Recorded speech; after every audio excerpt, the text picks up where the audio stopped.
Hey now, happy Monday afternoon and welcome to 580 Sports Talk, coming to you live from the Kansas Drive to Zero studio. Back after the last 6 shows off, I am Brendan Dworzinski. Across the table from me, Spencer Dupuis, our summer intern Trenton Kraxner. He is on the other side of the glass. Dan Lucero, as you guys found out last week, is on paternity leave. He is at home with his new son and his wife. So Dan is going to be off for the next couple of weeks, but we can't wait to see him back in the studio coming up here when he is done with his paternity leave. And I am so happy to be back with you guys today. Busy show to get to over the course of the next 4 hours as we lead you into the opener between the Royals and the Yankees coming up tonight. We'll recap the weekend for the Royals here in just a moment. What a few games. Wild in each one of them for different reasons. We'll get to the Royals weekend. Plus, Bill James, native Northeast Kansan, in fact, one of the most important people in the history of the sport, and I really mean that truthfully, had a pretty strong take about Bobby Witt Jr. this weekend that I want to get to because I think he's actually right about it, in fact. So that is coming up here in this first hour. We'll talk some college football as well. Big weekend for KU and K-State in the basketball transfer portal, football recruiting, all of that. We'll get to that coming up in the 3 o'clock hour. We will also talk about the NFL Chiefs entering minicamp. Major questions that still remain from this offseason for the Kansas City Chiefs. That's coming up in the 4 o'clock hour. Matt Verderame will join us 3 o'clock hour today for our weekly talk about all things NFL.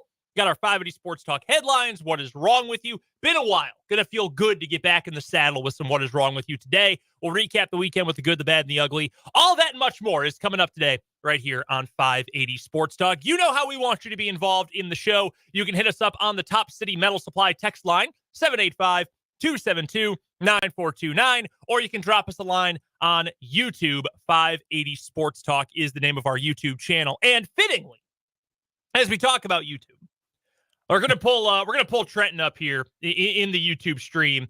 You can see, as promised, when y'all were able to get the YouTube subscriber number up over 560, Trenton rocking the K-State hat today. I like countering it and evening it out with the KU Bowl game t-shirt as well, though. That's a nice touch. So Spencer still owes everybody some Dallas Cowboys merch. Yeah, we're in the works on that. We're trying to coordinate it. All right, perfect. Trenton has paid his debt now. Low key, didn't put the power cat on it, went with just the KS. I like the low key look with it. Yeah, I had to ask a friend. And this is the one this is the best one they had. So shout out Tyler Lockhart. That's very funny. Great work by you guys last week. Appreciate everybody who subscribed to the YouTube over the last few days while I was out of the studio. And we're not stopping. If you want to go subscribe, again, 580 Sports Talk on YouTube. Free to do. Just hit subscribe. And that is the easiest way to find all of our video content on our YouTube channel. Lots to get to today, guys. Let's start things off, though, with the Kansas City Royals. We'll have some Royals tickets to give away to you later on today. But first things first, this weekend for the Royals, my overall takeaway from everything that happened, and I didn't get to watch every single pitch of the weekend. I was on vacation with my wife and her family, and we were hiking, spent a little time in Las Vegas this weekend. Busy. But the number one takeaway from this weekend, this team just doesn't quit. I wish I could give you something that's deeper and more analytical or just something with a little more sauce to it, but it's just true. It's a very simple thing with this Royals team. They do not give up. Great game on Friday. Incredible that they won on Friday with how bad Daniel Lynch was in the first 2 innings of that game. Just putrid. Somehow they still come out on top in that game. They were down middle of the game on Saturday, are still able to come back. And even against a really good starter in Luis Castillo, they find a way to win that one 8-4, in fact. And even yesterday, when you weren't able to get a win and you fall 6-5 and your bullpen was not good, not a great day for the Royals bullpen at all, after Cole Reagans was great, they still came within 1 run and had a chance at the very end of the game to tie it and send it to extra innings, if not straight up come away with a win. This doesn't even feel, and Trent, I'm sure you have a perspective on this being a Royals fan and being from around here, like this doesn't just feel like a different team than the last 6 years. 2017, they were at least competitive. They were in the playoff window until the very end of September. Really, 2018 is when the dark ages started, 18 through 23. I mean, this team was just absolutely abysmal. But this feels like more than, last year they stunk, but now the team is good. This feels like an entirely different franchise. Like everything about this team, even in games when you lose, there's something that makes you say, yeah, this team's got the juice. And it's baseball. You're going to lose tons of games. We know the old adage. You win 54, you lose 54. Your season is decided by the other 54 games you play in the year. You're going to lose games over the course of the season, but to still come away and say, man, this team is tough. They are gritty. They find ways. The starting pitching has still been good. It's funny. They win the start where Daniel Lynch is terrible. They lose the start when Cole Reagans was awesome yesterday. But all in all, I mean, that's my big takeaway from this weekend is there's something different about this group. And to take 2 out of 3 from a first place team like Seattle, that's a big deal. And that's something this Royals team can really stick with. Sorry, I was trying to get this computer set up over here. We're still getting in the flow of it again. As I'm now, you've seen me. The viewers have now seen me in 3 different locations in a week. Yeah, that's true. Or 8 shows or whatever. I was there. Now I was there last week, and now I'm here trying to get everything set up. But yeah, this Royals team is just like they're like the cardiac Royals. Never say die Royals. Kind of are. Like I turned onto my MLB app Friday night, and I was doing some other things, and I was like, do I need to tune into the game? Is it still nothing? Like, what's Daniel Lynch doing? And I saw it was 7-0, and I was like, all right, I got to get some other stuff done. Let's check back later. And then I checked back like an hour and a half later after I got off the phone, and I was like, oh my gosh, they're making the comeback. So I turned it on and watched the final inning. And I was like, thank the Lord that I decided to look at it and watch the final inning as I was getting some other stuff done. And then you see the next day was Alec Marsh on the mound Saturday or Brady Singer? Who was Saturday starter? I got to go look at it. Yeah, it was Marsh. So Marsh on the mound, and they just keep going. They get the win. And then yesterday, a tough loss. But last week, Trenton gave us an either or over under, gave us an over under of how many games they would win over this stretch. Mm-hmm. And I said they would take 2 out of 3 against the Mariners, and I knew it was going to be a tough feat, and they did it. And now they just got to hopefully take 2 from the red hot Yankees. That is going to be quite a challenge. And we'll preview this series a little bit more coming up later on in the show today. This Yankees team, they've got your MVP so far. And Bobby Witt Jr. has been great. Bobby Witt Jr. has been absolutely fantastic and is going to get votes for MVP this year. Unfortunately, the American League MVP right now is probably going to be, he'll be in Kansas City. He'll be in town this week. It's just the outfielder for the New York Yankees, Aaron Judge. He is murdering the baseball right now. You could also say Juan Soto. You could also like there's like they have a. This feels like the Yankees we grew up with a little bit. Like they've got a couple of pitchers who are darn good. They don't even have their full pitching staff together. They've got dudes who are hitting. Judge is incredible. Soto is fantastic. Giancarlo Stanton is not what he once was, but he is back to at least crushing the ball. They're a good team. They're a really good team. So that's going to be a good opportunity for the Royals this weekend or this week. And again, we'll get to tonight's game coming up here in just a little bit. Seth Lugo on the mound tonight for the Royals. Really fun pitching matchup tonight, in fact. I did want to ask you guys, though, about one complaint I saw regarding Matt Quattrero on Twitter from yesterday's game in particular, but it's popped up a little bit. Do you have any sort of frustration with his lack of pulling guys quickly? You know, I saw it a lot yesterday that why is MacArthur still out there? Like you've got to pull him as quickly as possible. Left him out a little bit too long. And it's one of the things I think in this, modern era of how we, I don't know if this is the exact right phrasing, but how we kind of analytically monitor and manage pitching staffs, that as a starter, you don't want guys going, third time through the order. Like a lot of guys, they're only getting 6 innings. A good start at this point, 6 innings. Cole Reagans yesterday, 1 run, 3 hits allowed, 6 innings. Also threw over 100 pitches, but you weren't getting more out of him. We've seen games this year where I think it was Waka, maybe it was Lugo. It was one of the veteran guys who had gone 6 innings and had only thrown 85 pitches or something, 87 pitches, but still said, hey, we're not going a third time into the order. That's how we want to manage it. So you have that where starters are getting pulled earlier and earlier, but then relief pitchers, with the rule that you have to face a certain number of guys unless the inning ends, those guys are forced to be out there a little bit longer. You're kind of in this weird middle ground analytically. Do you have any beef with the way Quatraro handles the bullpen in terms of how long he leaves guys in? And MacArthur yesterday, obviously the prime example of why people are frustrated. Yeah, look, I mean, you go back to last week in the game 1 of the series against the Guardians. It was Seth Lugo. He was put out in the 7th inning, and then it was a rough 7th inning for him. He doesn't even get an out in the inning before they take him out for Sam Long, and then Zerpa comes in. I think that's something that you're going to see as look, Quatraro isn't used to this team winning, right? They're learning as they go, right? That's true. So I'm laughing, but learning. that's true. He's learning as he goes about a team that is winning, because maybe last year really didn't matter in the grand scheme of things if he left the guy out in extra inning. Mm-hmm. Probably not, because they were still the bottom feeders in the division. But this year he's learning, hey, maybe it's that third time for this guy this game. Maybe it's these hitters that are due up in this part of the inning that aren't. But then sometimes he's too conservative, maybe. Yep. And that's just the learning curve of being a manager for a team that is relevant in it where the Royals are right now. No, it's when he hasn't managed this team when they've been good. Sorry. No, it's a totally fair point. It's something we talked about a lot earlier in the season too, when it was, wow, the Royals are already at 20 wins. They're already at 25 wins. Like, no one expected. I am certain if you were able to get an honest to God answer out of Matt Quatraro, he would say, no, we did not expect to be this good this year. Yeah. And I don't blame him. No one, not even the most diehard, strident Royals fan, thought this team would be this good and this successful on June 10th this season. Nobody thought that anywhere.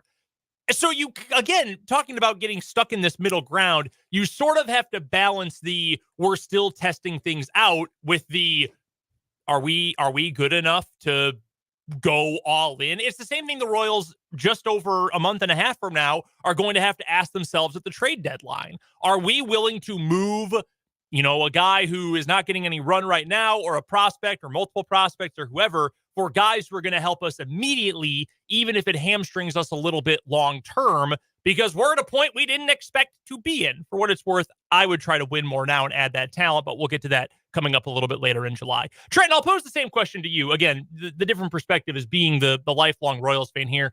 Do you have any sort of frustration with this? I even saw someone today say that Quatraro was holding the Royals back, which we don't need to get into this right now because it's just some doofus on Twitter. That's one of the dumbest takes that I have heard in a long time. Matt Quatraro has been an awesome manager for the Royals, I think, all things considered, since he took over. The ideas he brings to the table, the way he manages the team, big fan of what Matt Quatraro has done. Do you have any sort of frustration with the way he has managed the length of stints out of the bullpen?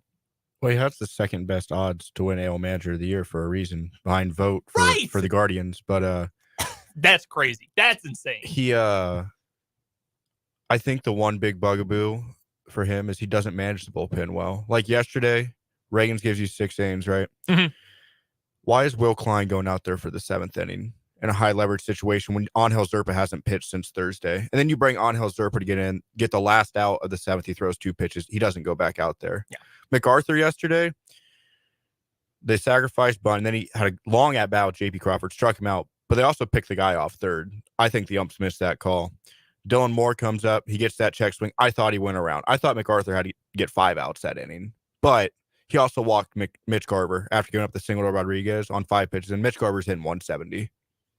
He shouldn't have faced Cal Raleigh. So, yes, he sticks with guys too long. He doesn't know how to manage the bullpen sometimes. I think that's cost the Royals a couple games this year that they probably could have won, is because that's what he hasn't figured out yet, is to pick and plug the right guys into the right situations.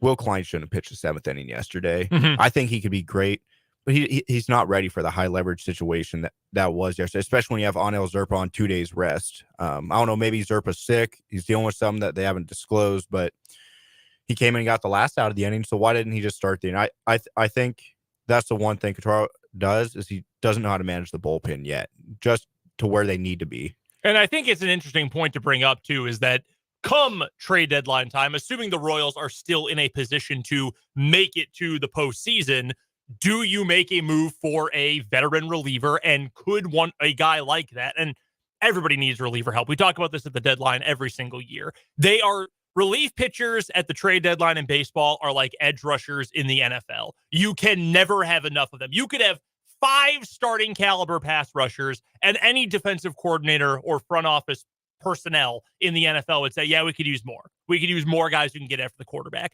Relief pitchers are the exact same way. No one has a stable enough bullpen, especially with how many guys you use nowadays, to say, oh, yeah, we're good. We don't need to add anything. Everybody could use to add some help. So I'm curious if the Royals were able to add 1 or 2 guys. And I'm not saying even, ninth inning guys. They don't need to go out and add a superstar closer. They don't have to go get Mason Miller from Oakland. But if they could add 1 or 2 stable guys to the bullpen, either, I think it's by the 15th. So 5 days from now, you can start trading guys who signed 1-year contracts, whether it is just a guy who can pitch a 7th inning or a guy who is back end, whatever. If a little more stability there would help Matt Quatrero and make him feel like they are a little bit more rock solid in that bullpen, if that would make it easier on him to manage. By the way, real quick before we get to our first commercial break of the show, and we'll get to some more Royals baseball in a minute, that take from Bill James that I want to bring up is fascinating. I went and I looked at Aaron Judge's baseball savant page over at MLB.com. Aaron Judge currently is first in Major League Baseball in walk percentage, pretty much every expected category, expected weighted on base, expected slug, exit velocity, how often he barrels the ball, his hard hit percentage. He is first in all of baseball in all of those things. Batting run value, how many runs are you producing for your team? First in all of baseball. He is unbelievable. You know what he hasn't done, though, in his career? He hasn't gotten a hit off Seth Lugo. Really? He's 0 for 5, Aaron Judge is. That's not a big sample size, but he's 0 for 5. I was just looking at what the batting averages are for the guys that are in the game. I mean, shoot, considering everything else he's been able to do, that's pretty impressive. Yeah. When you look at everything else Aaron Judge has done in his career, dude, his OPS this year is 1139. It's higher than it was 2 years ago when he famously or infamously hit the 62 home runs. Yeah. He's been even better so far this year. Slightly lower average, slightly higher on base, and an even better slugging percentage. He is remarkable. And for such a big dude, too. Big dudes don't normally last crazy long in baseball. Look at Giancarlo Stanton. That's a dude whose body has totally broken down on him. It is wild to watch him run. I don't know how much Yankees baseball you've watched in the last season and a half. How does a guy like that move so poorly? How are you that slow with that much horsepower in your body? But Aaron Judge in year 9, and I don't mean to froth over the Yankee here, because as we always say, when the Yankees come to town or the Royals go to New York, there are Royals fans of a certain vintage who will tell you that their biggest rival is the New York Yankees from those days in the late 70s, early 80s. But he's a star. He is absolutely incredible. He and the Yankees are in town this week. We'll have some Royals tickets to give away to you a little bit later on in the show. A family 4-pack for Wednesday night's game from the DM Injury Law ticket window. We'll get to those coming up later on in the show. We'll talk some more Royals baseball on the other side of this break, plus a little bit later on this hour, some Big 12 football talk to get to. One national college football writer with a whole lot of love for the KU offense. We'll get to that and a whole lot more coming up on this Monday edition of 580 Sports Talk.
Thanks for hanging out with us on this Monday afternoon. Brendan, Spencer, and Trenton here with you on 580 Sports Talk, live from the Kansas Drive to Zero studio. All of us here in the Kansas Drive to Zero studio invite you to join Fans with a Plan. If you're going to be drinking, always have a designated driver, use your rideshare app, or plan ahead for a sober ride home. Royals versus Yankees coming up a little bit later on tonight. I saw this tweet on Saturday from Bill James, who, if you're from around here, you know Bill James is one of the most important people off the field in baseball history. His work with stats and the stats he's come up with and helping usher in the analytical era into front offices and for fans. It is impossible to overstate how important Bill James has been to the sport of baseball and to Major League Baseball. Now, has he become kind of a curmudgeon with some wild takes on social media in his later years? Yes, he absolutely has. But he went to KU, so points for that. He's a native Kansan, so of course we love him around here. And his impact is obviously huge. He posted this on Saturday morning. I was skeptical of Bobby Witt Jr. for a time because I think it is best to wait until players with unlimited ability actually perform before you get too excited. But I think all the cards are on the table now. It's just George and Bobby, best Royals ever. That is an extremely bold thing to say about a player who is in his third season in Major League Baseball, who has now played a grand total of 374 games. But to be completely honest with you, I don't think he's necessarily wrong. And he went on in this thread he posted on Twitter because people were arguing with him. Well, what about so-and-so? What about so-and-so? Brett Saberhagen won 1 Cy Young Awards. And look at what Salvador Perez has done in his career, etc. And James, again, something of a curmudgeon these days, he adds in, an astonishing number of people are apparently incapable of finding any meaning in the words best player except for, quote, highest career WAR, and that none of the people y'all have argued for ever played at the level that Witt has played at for the last year. And look, I don't mean to insult you lifelong Royals fans out there, but this is not exactly the most storied MLB franchise, right? Like, this isn't 27 rings for the Yankees, 11 rings, and all sorts of history for the Cardinals or the Giants or the Dodgers or teams like that. That's not exactly what the Kansas City Royals have been in team history since 1969. And George Brett's one of the greatest of all time. He is a true all-time great Major League Baseball player, and for now, nobody is touching George Brett. But other than that, I kind of think Bill James might be right. Like, go to the World Series teams, 2014, 2015. Dudes who every Royals fan, and if you just love Major League Baseball and love the fact that the Royals built a championship team in a different way, yes, they did the rebuild and they were homegrown guys. They made the trades at the right time. Those were typical of other teams, the Cubs, the Astros, the Nationals, teams who rebuilt, tore down, rebuilt, and won championships that way. But they won it with relief pitching, HDH, that back end of the bullpen that essentially made every game 6 innings with a bunch of pretty good players and not a whole lot of star power, both in the starting rotation and in your positions, your position players. They did it differently. Royals fans, you will always remember Lorenzo Cain, who was awesome. Mike Moustakas, Eric Hosmer, obviously Salvi. We'll get to him more in a second. Like, those guys, Royals legends, all those bullpen arms, obviously. I think Bobby Witt Jr. is a better baseball player than all of them. Like, Mike Moustakas has had a really nice career, had a great career. Bobby Witt Jr. is a better baseball player, and I think by a lot. Eric Hosmer, certainly better than him. Better than Lorenzo Cain. And Lorenzo Cain was awesome. Awesome. And had a nice long career, 10 years of service time, all of that. Witt's a better baseball player and playing at a premium position and doing it in all phases. He's great at the plate. He's got power. He can hit for contact. He's got speed. He's got a good glove. He's a team leader. All of these things you want. And he's doing it at a premium position, and he's doing it from such a young age. Salvi, so many accolades, and he is going to be a truly fascinating case for the Hall of Fame when he eventually hangs it up, or 5 years after he hangs it up. For what it's worth, I say yes. I know stats matter, and you know how much I care about stats in baseball and like to use them for context and arguments and all of that. Been the best catcher of a generation in the American League. Look at all the All-Star games. Look at the Gold Gloves, the Silver Sluggers, the home run numbers, all of these things. I think too, his what's the word? His loyalty to the Royals. That matters. And the fact that he's still doing it right now. Like, he's what, 34, 35? Yeah. Mid-30s and getting better. Which I think is a product of I think we talked about this a little bit last week when Dan was still here. Salvi's longevity is partly because he's been in the AL his whole career. He's been able to DH when he doesn't have to catch. He's still able to hit. He's not just when he needs a true off day, he gets one, but sometimes they just give him a day to DH to get him off his feet. And then he can also play first. So just the value that he brings to the team and the sustained value that he's had over his career is just very impactful. Incredible. And again, I would put him in. And I still think Bobby Witt Jr. is a better baseball player. Like the Royals have had, again, not as many as the Yankees or Dodgers or Cardinals or teams like that, but they've had plenty of good or very good and even a handful of great players over the course of team history. And I don't necessarily disagree with Bill James. And I agree with every part of this take. You've got to give players time. This comes up in football, I think, a lot. Because baseball, you can wash out quickly. A lot of guys who are these incredible prospects, they never even make it to Major League Baseball, right? It is hard. It's hard to make it and succeed. It is easy to wash out, all of those things. I think this often comes up in football. Like when we talk about quarterbacks, I feel like this is the way that NFL people talk about Trevor Lawrence. Like, oh, he can do all these different things. He's got the big arm. He's mobile. Look at the success he had in college. Look at the flashes and all of this stuff. Yeah, he was considered, one of the all-time great quarterback prospects. He was in the camp with an Andrew Luck or a John Elway, these guys who were these can't-miss college prospects. But shouldn't we see him go to the playoffs more than once over the last 3 years? Like, shouldn't we see a year where he's an MVP candidate before we start talking about how Trevor Lawrence is actually that guy? So I agree with that first part of what Bill James had to say.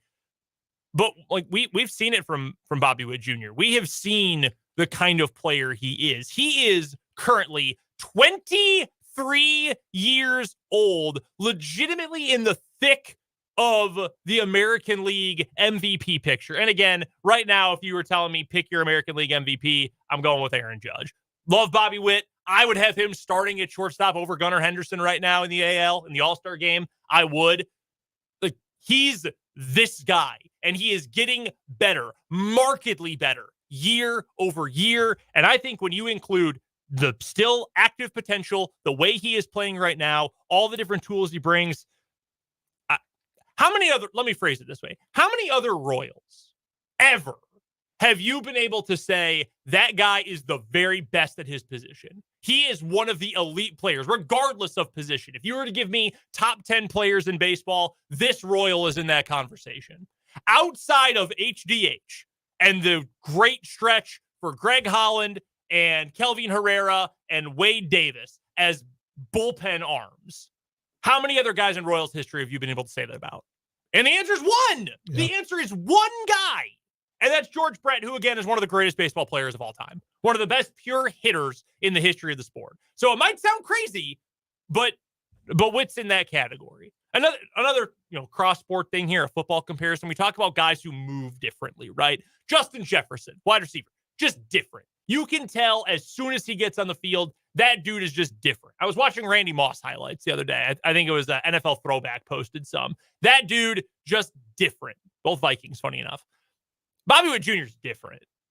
Like a truly different guy. Those other guys from the World Series team we mentioned, good players, really good players. But there have been other guys like those. Bobby Witt Jr. is a different kind of player. But I wanted to bring this up because to have someone who is that close to the Royals, literally that close, just in a physical sense, but also has seen a lot of baseball and has analyzed a lot of baseball, to say that about Bobby Witt Jr. is a pretty big deal.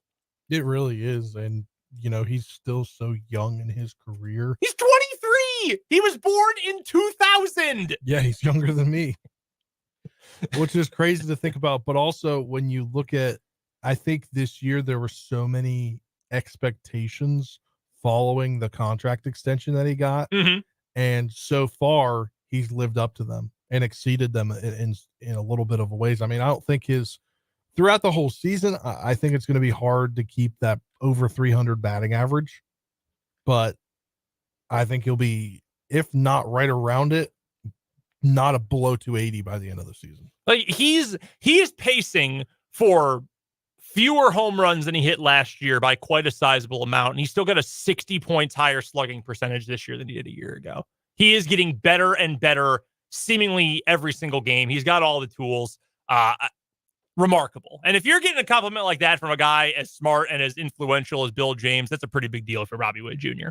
Coming up on the other side of this timeout, we are going to hear from a college football writer for CBS Sports, national football writer, who says that KU has the third best running back room in the country. We'll tell you who they are lumped in there with.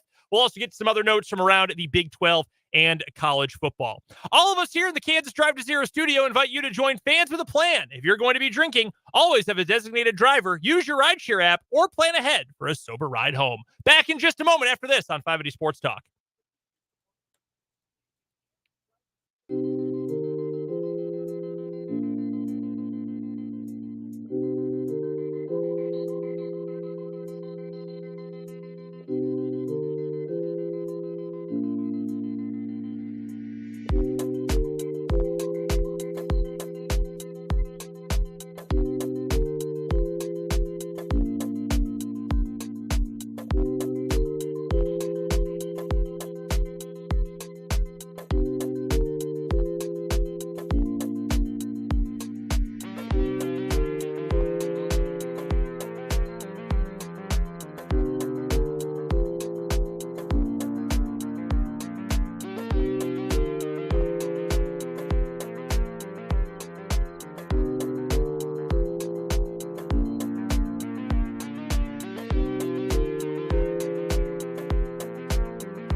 We've got a comment here from Tyler on the 580 Sports Talk YouTube channel. Head to youtube.com, search 580 Sports Talk, subscribe while you are there. And we've got this comment from Tyler on the live stream today. Bobby is Hosmer and Locaine combined. Is he better? Like, I think he might be better than that. And admittedly, okay, I was never a Hosmer guy. And I know he was a good player, and I know he was a key part of that team. He was part of the core. It's nothing personal. I was never a huge Eric Hosmer guy. So maybe I'm lowballing him. Maybe he deserves a little bit more credit than I'm willing to give him. I think Bobby Wood Jr., at the very least, has potential to be better than that combination. And I love Cain. I love Lorenzo Cain. I know Dan felt the same way. Favorite player from that Royals World Series core to me, and I know to Dan as well. I think Bobby Witt Jr. altogether might be better than that. I think the consistency is there. Both those guys good in the field. Locane obviously awesome in center field, but the glove work, the speed. I mean, he's the total package. What a blast of a player. Royals fans appreciate this. Buy your kids Bobby Witt Jr. jerseys. Make sure that if you're the Royals, you should be everywhere pushing this dude. You should be working with his agency. I think he's with Octagon. I think isn't his dad his agent, something like that. You should be working him like Patrick Mahomes' team is working him and getting him everywhere. Bottled water companies, grocery stores, banks, credit unions, everything you can find to put Bobby Witt Jr.'s face on, you should be doing if you're the Kansas City Royals. Speaking of, did you see Dan's tweet from over the weekend? No, I don't think I did. So I believe this was Saturday or the 7th. So was that Friday? Friday night, he said, Royals are 2-0 in my son's lifetime. Might have to order him a Bobby Witt Jr. jersey. Yes! Right now, so that the rooting for the Colorado Rockies isn't a generational curse. Yeah, no, I'm not going to lie. Dan showed us a picture this week and he texted it to me of a Royals gift that a friend of his got for his new son. And I did have the thought cross my mind, like, man, I wonder if he's going to kind of usher in, hey, root for the Royals. I do wonder if that thought has also crossed Dan's Sure sounds mind. like it is. Yeah, certainly. We'll ask him. Wouldn't blame him. Yeah, no kidding. No doubt about that. Wanted to get to this from the college football. I am so excited for college football this season. A couple of different things from CBS Sports here today. Tom Fernelli, national college football writer for CBS, he put together his top 5 best running back rooms in college football entering this year. Okay. Number 1, Ohio State. TreVeyon Henderson, he's coming back for another year. Okay. They go out in the transfer portal. They get Quinshon Judkins, who would be a surefire number 1 for almost every team in the country. Yeah, that group's pretty good. Hard to argue with that being number 1. Number 2, they've got Georgia. Trevor Etienne, the transfer from Florida, he's there this year. They've got plenty of talent behind him, all sorts of 4- and 5-star guys behind him. Okay, yeah, understandable. Number 3, ladies and gentlemen, from just 30 minutes down the turnpike in Lawrence, Kansas, the Kansas Jayhawks. This is what Tom Fernelli says about KU's running backs room. Quote, I don't know if I'll ever get used to thinking of Kansas as one of the country's most talented college football teams, but it's a reality in 2024, particularly at the running back position.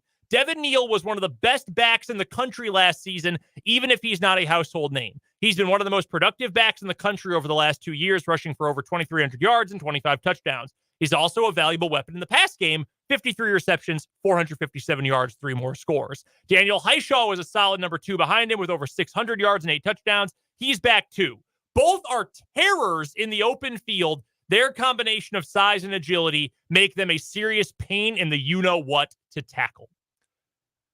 We're talking Kansas, folks. We're talking the KU running backs. And he's right. He is right about this. By the way, for what it's worth, number 4 on his list is Texas. And they are going to have quite a committee this year. They do lose Jonathan Brooks, but they've got a really deep committee coming in after him. And then, a little surprising, UCF checks in at number 5. His honorable mentions include Miami, Penn State, Kansas State. Not a surprise. They deserve an honorable mention, no doubt. I think Giddens and Edwards is, I would say, the second best room in the Big 12. And if you wanted to tell me I think K-State's is better than KU's running back room, and here's why, you know what? Frankly, I could understand your argument. Oh, yeah. Ole Miss and Oregon also both make the honorable mention list. I have told you a couple times this offseason, Spencer, when we've done a little preview stuff for this coming year, that while I am excited and I am optimistic for this KU season, I am not in the camp of a number of KU fans that say, oh, yeah, playoff team. This is the top 12 team in the country. This team is going to the playoff. It's going to happen. They're going to win the Big 12. I am not comfortable making that assertion right now. I would solidly have Kansas either 3rd or 4th, I think. I don't think you can pick against K-State to be in that top group. They have earned it. They have earned the benefit of the doubt. I think Utah's the best team in the league. I think Oklahoma State is going to have a very good year this year. I think Kansas is top 4. I think KU will be good. There are some things I want to see. Here's where I'm going to be a homer for you, though. Okay, if you want a KU homer take, here you go. Devin Neal should be, and I'm even going to temper this a little bit, should be in the conversation for best running back in the country. And don't give me, well, if you look at his NFL draft stock, I'm sorry, am I talking about the NFL draft? No, I am talking about college football in the year 2024.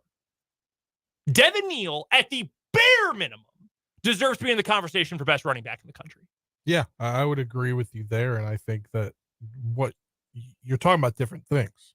Talking about the best running back in college football versus the best running back who could get drafted. Exactly. And like, there's a difference. And for what it's worth, I would take Devin Neal day 2 of the draft. I would. I don't know that he will. Going to have a little more tread on the tires. He's coming back for his senior year. Not as high profile as a guy from Texas or OU or wherever else. He is in that conversation. And I think this is deserved. I think this is absolutely deserved to put Devin Neal and Daniel Highshaw, that pairing, in this group. It's the one thing we're going to talk about, a little KU and K-State rivalry toxicity later on in the show, because this popped up on social media this morning, and it was just gross and ugly and awful. But I do find the one pleasant thing about the rivalry right now is both fan bases being willing to say, like, oh yeah, no, Devin Neal's really good. Like that dude's a stud. Or alternately, that K-State running back room, yeah, that's pretty good. That's a pretty damn good group. I do enjoy that right now. You know my thoughts on how the rivalry plays out, but it's not usually very positive. But I do appreciate that respect between the two. But Neal deserves to be in that conversation. And I know Texas isn't in the Big 12 anymore. I know that they are on to the SEC. It will always feel good to see KU in a football ranking ahead of Texas in any regard. Any way you can say this KU program better than this Texas program for any sort of reason, that is going to feel personally very good to me. One other thing, this was from 24/7 Sports and CBS Sports. They're owned by the same company. Brandon Marcello, who put together a ranking, or just put together with 24/7's recruiting numbers, the net rating. So the net talent gained, the net talent lost through the transfer portal for every team in the Power 4 conferences. So we're talking Big 10, Big 12, SEC, and ACC. RIP to the Pac-12. By the way, real quick note, did you know that the Pac-12 is done officially as of last night? Yep. They I will saw not, that tweet. No more competing for the Pac-12. Last night, Oregon State lost to Kentucky in a super regional in baseball. Kentucky goes to its first College World Series. That will be the final game played under the Pac-12 banner in its current form. That's very sad. Yeah, we talked about the last week with softball and with Najee Kennedy. Oh, God, it's just absolutely crazy. But from the Big 12, and I found this interesting because it is very hard to follow 16 college teams off seasons, right? It is not easy to follow. But a couple of the important ones here. Net quality of transfers in versus transfers out. BYU, number 1 in the conference, according to 24/7. Utah comes in second. KU comes in number 3. So you're talking about the quality of transfer player coming in versus the quality of transfer player who is heading out. And when you've got a couple of guys who are moving to lower ranked G5 schools or are going to FCS schools, you're not losing a ton of talent there, but you're bringing in former 4-star recruit Amir Herring, former 4-star recruit and By Job, maybe some other transfers in the works. We'll talk about that with Michael Swain coming up tomorrow. Yeah, KU deserves to be in that spot. Kansas State comes in 5th out of 16, which is pretty good. Again, they're just using the numbers from 24/7 to argue this. If you wanted to tell me I think K-State should be ahead of KU for X, Y, or Z reason, okay, fine. They're both in the same kind of tier here. I think both deserved. I love the guys that K-State brought in. I like the guys that KU brought in. I think both Leipold staff and Kleiman staff did a really good job working the portal this offseason. I did not realize, however, how many teams in the conference made huge sweeping changes through the portal. I knew about Colorado. We all knew about Colorado because you had to be under a rock to not know about Colorado. Right. Deion Sanders, one way or the other, is going to make sure that you know what's going on with Colorado for better or for worse. Whether frankly. it's him or his sons. Yeah, right. 42 new players transferring into Colorado, 41 transferring out.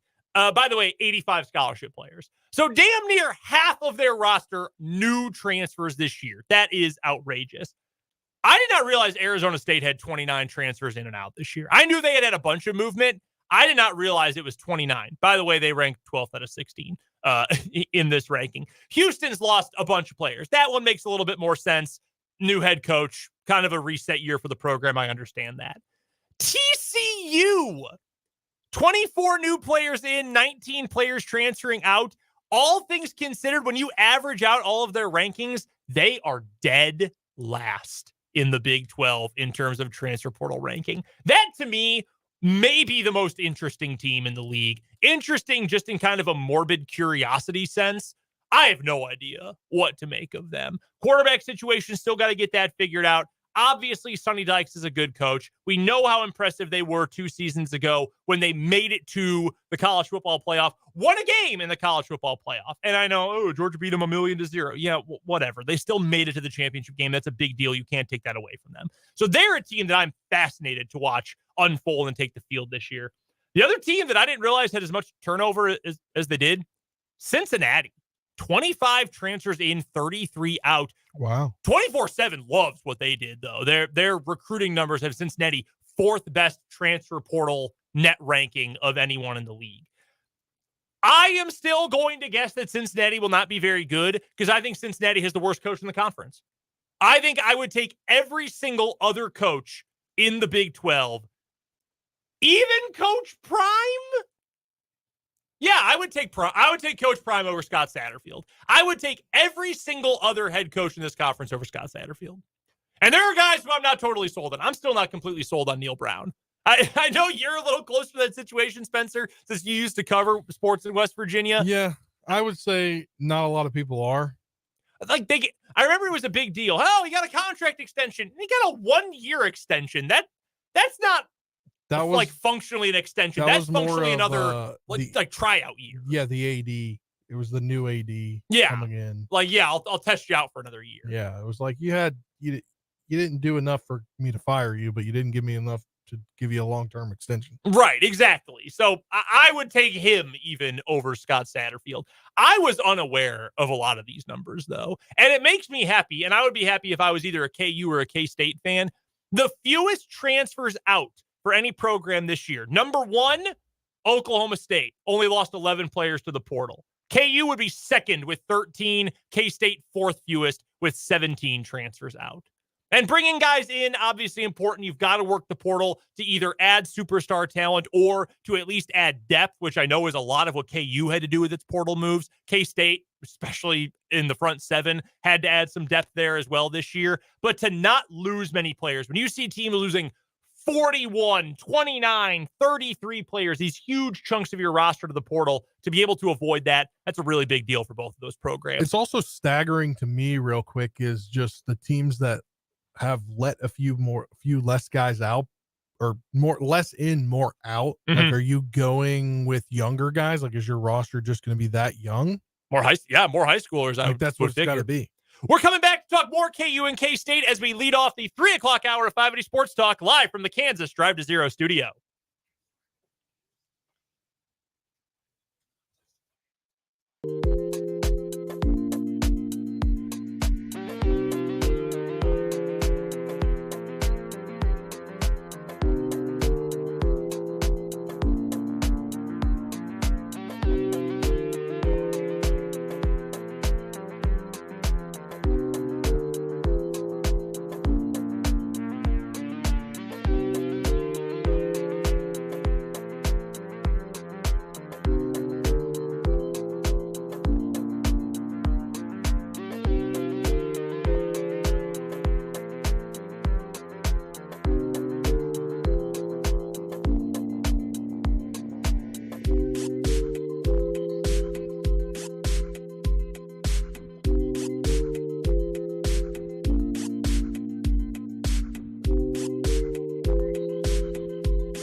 KState.com. My microphone was not on.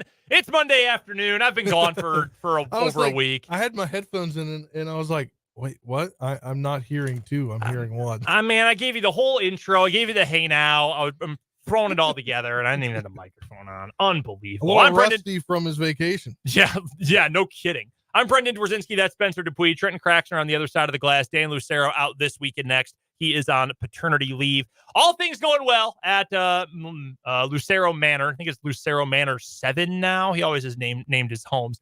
But no, family, everything going well. New baby boy, happy and healthy at home. Dan's wife doing very well as well. So glad to hear that. Dan will be out for the next couple of weeks on paternity leave. So the three of us taking you into Royals baseball tonight. 7:10 first pitch, 6:30 pregame. We'll have a little 580 Sports Talk overtime coming your way from 6 to 6:30 tonight here on the Sports Voice of Kansas. We, of course, are coming to you live from the Kansas Drive to Zero studio. You can see our beautiful banner over here to my left, to Spencer's right. If you're watching on YouTube, you can see that banner as well as the Drive to Zero icon on our YouTube stream. 580 Sports Talk is the name of our YouTube channel. Just head to YouTube, search 580 Sports Talk, hit subscribe, and then you can check out all of our video content, including today's show over there. You can also reach out to us on the Top City Metal Supply text line, 785-272-9429. Some quick Royals news. We've got some KU and K-State to get to here. We'll talk NFL with Matt Verderame later this hour. We'll recap the weekend with the good, the bad, and the ugly as well. But some news here from the Kansas City Royals. Will Klein, who we talked about last hour, he has been optioned down to AAA. Dan Altavilla, or is it Altavilla? Or are we going with the Spanish pronunciation? Do we know? I think it's Altavilla. Yeah. Okay, we'll go with that. Dan Altavilla, he has been selected from AAA Omaha. We were just discussing this, the trio of us, during the commercial break at the top of the hour. The belief here is that Altavilla is going to open the game on Wednesday and then have Daniel Lynch piggyback and get the bulk of the work coming up for Wednesday starter. That starter had not previously been announced, but this would make sense. Klein has pitched a bunch the last couple days. Get him back to Omaha. Altavilla will come up and he will get the likely the start technically coming up on Wednesday. Daniel Lynch will get the bulk of that. So that's a little Royals news for you. Probably the right move to get Will Klein back to Omaha for a little bit. Feel like that's probably the right decision right there. Let's get to our KU and K-State notes that we wanted to touch on here. K-State let's get to this first. College baseball this weekend, Super Regionals. K-State misses out on the College World Series. They fell to the Virginia Cavaliers 2-0 in their Super Regional. Look, great year for K-State. They had to make it to a regional. They absolutely had to. Otherwise, this was probably going to be the end of the Pete Hughes era in Manhattan. Not only do they get there, they make it through regionals, get to a super regional. That's a good Virginia team. That's a great year for K-State. Nothing to hang your head about. You were in both games for at least a portion of both of them in Charlottesville as well. You led one of them at the beginning. Yeah, you did. I totally forgot that even though it was a best of 3 series and it was away, that they were still the home team. Yeah, isn't that weird? On Saturday. That's very strange. Yeah. But yeah, that's nothing to hang your head about. Kalen Culpepper probably helped himself a little bit as well in front of a more national audience. He's awesome. He's a great player. K-State fans, you've known that already. But no, nothing to hang your head about if you're K-State. Sad to have the year come to an end when you were that close to Omaha, but a good year overall. Nothing to complain about. Happy for K-State. And hopefully next year, for some of us anyway, KU is in that same kind of position as they get ready for regionals and super regionals, maybe even a trip to Omaha in the College World Series come next year. Yeah, when you look at K-State, they're going to be rebuilding with all the guys that decided to come back from last year that are now out of eligibility. Yeah, it'll be a rebuild year, but if you're Pete Hughes, you're probably feeling pretty good that, hey, in that year when we had to win, we did. That's all you can ask for. And he just bought himself some more time. Oh, yeah, no doubt about that. From college baseball to college basketball, transfer portal news. I was not here last week when Ugana Onyenso committed to K-State out of the portal. What I assume we were in this studio, we, not including me, but everyone was pretty pumped about that. I mean, that's K-State. I will give them credit. I was not feeling great about where they were for most of this offseason. Then they go and they get a chore along with the guards they had added. And we thought, okay, maybe they're just going to play a different style of basketball. They'll be more up and down. They might play without a true five. Okay, I'm feeling good about this. I like the new approach. Then they add a 7-footer, and all of a sudden you feel like, oh, shoot, this is a really good get. Kentucky's best defense at the rim last year was with Onyensu on the floor. Yeah, and I think that this team has a high upside, but I think high ceiling. High ceiling, yeah. But low floor because they don't have the experience. That's the only, like, you see what they can do. They can be that flash, but also you're like, they haven't had the opportunity to do those big things. I would agree. Specifically on Yensu. I think the floor is a little bit higher than it was. Still low. Like, I think that floor is still NIT team because there's still a lot to prove. You need these pieces to mesh. Wholly new roster again this year. That can be difficult to deal with. But I think your ceiling is a lot higher. I think the ceiling takes a huge step forward. You know what will help that ceiling take an even bigger step forward and will certainly help the floor as well? A player of the caliber of former Illinois Fighting Illini forward Coleman Hawkins. He took a visit to K-State this weekend. He posted on Twitter earlier today pictures from his visit. He was wearing the lavenders. He was wearing the K-State stuff in the locker room. Posted the pictures that every transfer and high school recruit post, all of those things.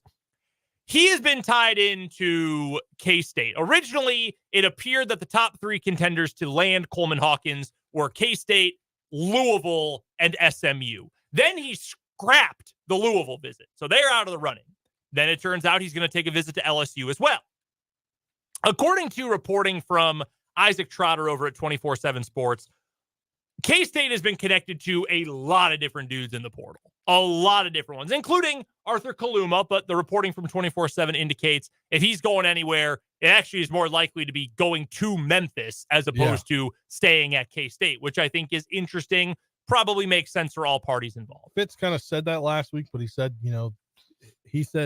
when he talked to somebody within the Kansas State basketball, he said that it's an interesting time because it's very up in the air. Yeah, it's super up in the air, which is kind of fun, honestly, especially coming off of a year that was a disappointment to have, an open-ended, this year could be anything. This roster could look like anything. But the biggest fish left, one of the best players in the portal, is Coleman Hawkins from Illinois. And there was a lot of toxicity. I used that word earlier between KU and K-State fans this weekend about Coleman Hawkins and a KU football recruit as well. We'll get to that later. The box score watchers, if you don't watch Big Ten hoops, you didn't watch a lot of Illinois basketball, you're just a box score watcher, you might see Coleman Hawkins' numbers and say, like, this is the guy you're putting all your eggs in the basket for. This is the guy that everyone is freaking out over. A guy who last season scored 12 points and had 6 rebounds a game, shot 45% as a 6'10 forward. Like, that's the guy. If you're only box score watching, you're not getting the full picture for Coleman Hawkins. He has gotten better defensively. There are questions about his motor defensively, not offensively, but defensively. But he's been better as a defender, has averaged over a block a game each of the last 2 years. His steals per game numbers have improved every single year that he's been in college. He's gotten progressively better at the free throw line. He's a progressively better three-point shooter, progressively more efficient from the field as well. Would you take 12 points a game right now from your 4 spot with good athleticism and good size and improving defense of your Kansas State? Yeah. Yeah. Without thinking twice. I would love to have that, in fact, on this team. I mean, look, people look at numbers for guys that transfer places, and maybe it's because they didn't get the opportunity they wanted somewhere else, and you put them in a different situation, their numbers could go up. So there's always bright spots when you look at things like we're just talking about Onyensu. He didn't get that much of a chance. He's a big-time shot blocker, right? Big guy at 7 foot, but maybe he gets a little bit more time with the ball in his hands. He could become a better scorer. Yeah, that's absolutely true. And you cannot compare system to system. Exactly. You can't compare supporting cast to supporting cast. All of those things need to be factored in here. I think Coleman Hawkins is a really good player. I have watched a lot of Illinois basketball. I think he is a very good player. And if K-State adds him, you go from floor is the NIT to you need to reconsider Jerome Tang as your head coach if you don't make the NCAA tournament. And I say that thinking if you can add a guy like Coleman Hawkins, you're going to make the NCAA tournament. That's the point I'm trying to illustrate here. I've got 3 things that come to mind regarding the pursuit of Coleman Hawkins. One, this is not a done deal just because you got him to campus, because he's got other visits to make, and SMU has money and LSU has money. They can throw a lot of cash at these dudes. And if they want him, they've got a chance to go get him. That is a big deal. So this is not a done deal by any means for Kansas State. The other point here, number 2 of 3, anything short of a top half of the Big 12 finish and a good seed in the NCAA tournament has to be considered a failure for K-State next year. If you land Coleman Hawkins, okay? Even if you don't have him, I think K-State will be better. I think they can make the NCAA tournament next year. But if you land a player of that caliber and you can't make it there, that is a major damning point about where your program is and where the entire infrastructure of your program is. Because after last year and a roster that frankly just wasn't good enough, you could have a starting lineup of Onyenso and Hawkins and Doug McDaniel and Brendan Housen, and you add in all these other guys that they have had transfer in and all the other guys who have stuck around and are still part of this team, and the David Gasson, who can suddenly become a super 6-man, small ball 5 or play at the 4, and he can still play 25 minutes a game or more if needed off the bench, and you're feeling pretty good about that group. You've added a lot of talent, in fact, in that group. That needs to be a tournament team. And that needs to be a team probably that gets a top 6, top 5 seed in the NCAA tournament. That's what I would say. That's how I would feel about that group if you're able to land Coleman Hawkins. So that, I think, is very encouraging if you're Kansas State. The other point here, and I thought this as soon as I saw that Hawkins eliminated his Louisville visit and K-State was coming even more into focus, Hunter Dickinson and Coleman Hawkins did battle at Illinois and Michigan for several years while the two were at those respective programs.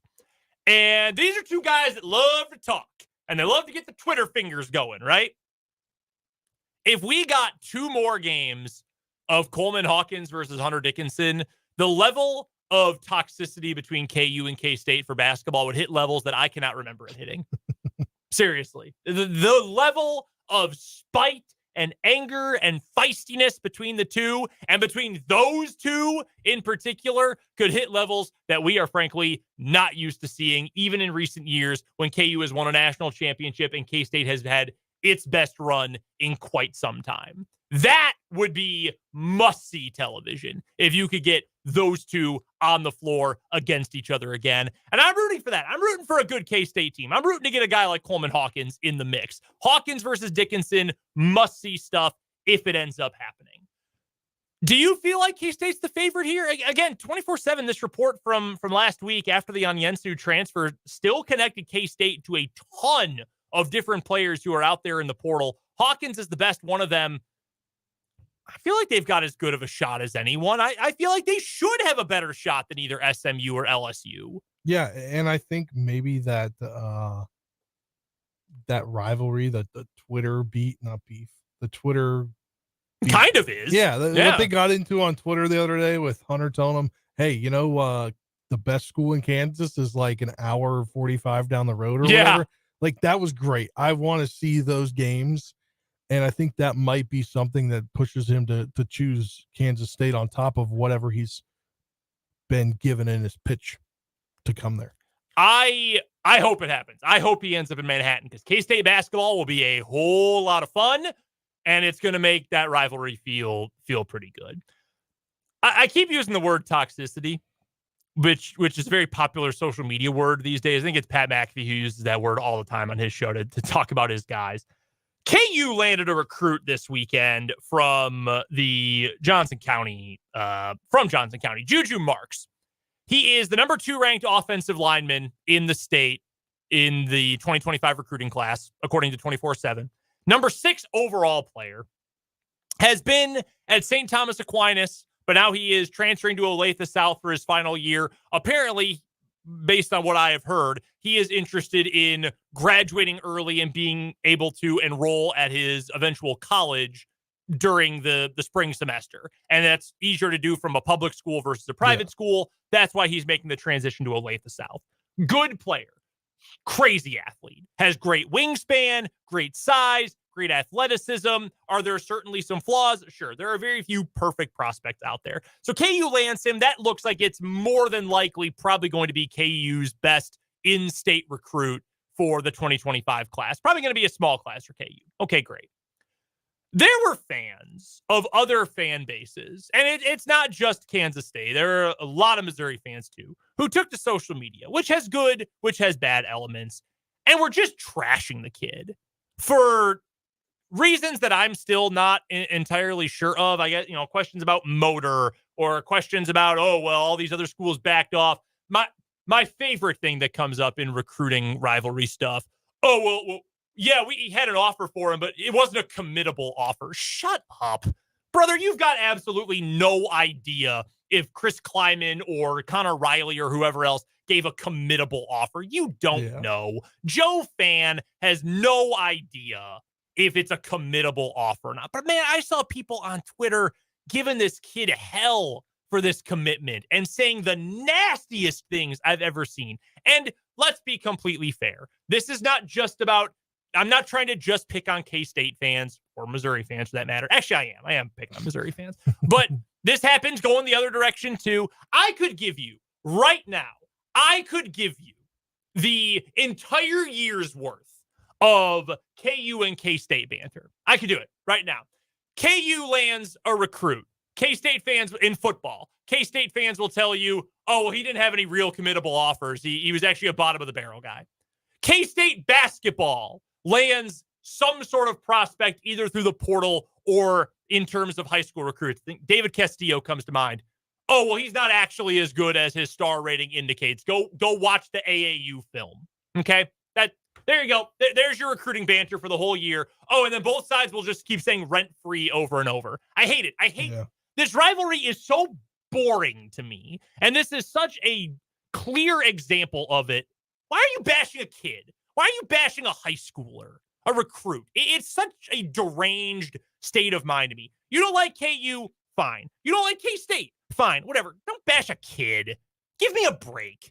Give me a break. And if you're trying to say, yeah, like he's going to be any good at KU, man, I will take a flyer on a kid who's 6'8" with a 6'10" wingspan and that kind of athleticism every single day of the week. Don't go after high school kids. Once they get to college, it's different. Yeah. But we're talking high school kids committing. Give me a break.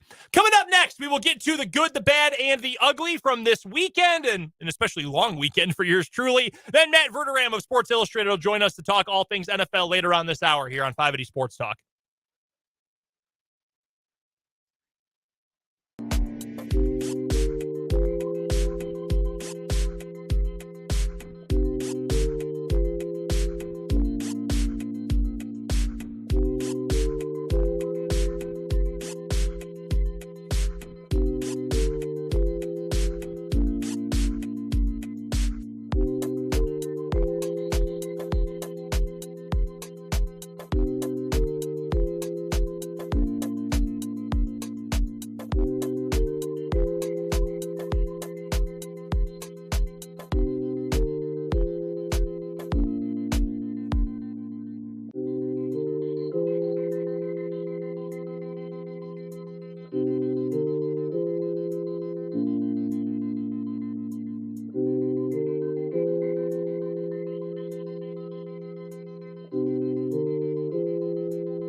Verderame will join us here on 580 Sports Talk in just a few. But first, let's recap the weekend with the good, the bad, and the ugly. Good for me. I took a long vacation. It was really nice. I got to see a part of the country I had never seen before. We hit 4 national parks. We hit Grand Canyon. We didn't go into the canyon. We just did rim hikes, but it was awesome. It's unbelievable. Dan told me right before I left, like it really is a surreal experience to see how big it is. It is quite grand. I'll boo myself for that one. So Grand Canyon, did Arches, which was the one I was most looking forward to. Zion, Bryce Canyon, got to see all of those. Hiked in all of them. Did another hike at the Navajo National Monument as well. Then spent a night in Vegas, which I'd never been to Las Vegas before. The special good from coming out of Las Vegas is I barely lost any money. My wife and I didn't bring a whole lot of money to gamble. I like gambling on sports, as you know. Not really into the other gambling a whole lot. But we ended up between sports and the table games and everything, just barely in the red for the trip. And if you're barely in the red leaving Las Vegas, that's a big win for me. Had some great food too. Nice to be home, but it was a fun trip. Good to get some time away, hang out with the in-laws a little bit, spend time with my wife. So all good this weekend from the trip to Utah in the Southwest. Probably turn now my it's your mic turn on. to forget the microphone. Yes. I'm not the only one. My good is my favorite MLB team. They're doing good things lately. Yeah. I think they're at 30 wins now, which is crazy to think about. Still lingering around 500. Yeah, I mean, like, sans a couple guys not on the roster, they could be at 500 right now. But they keep winning. They took 3 out of 4 against the Braves, and they've had 2 4-game series with the Braves, and they're 6-2 in the last 2 weeks. So it's good when you can beat a team in your division that you haven't had luck with the past few years. Not bad. Finally got some, I guess, closure to Steven Strasburg. Barry Scrivluva of the Washington Post had an interview with him and put it out Saturday, which was, what was that? 14 years to the day of his major league debut. So that was pretty cool, and getting to hear him, because we never heard him after being forced to retire.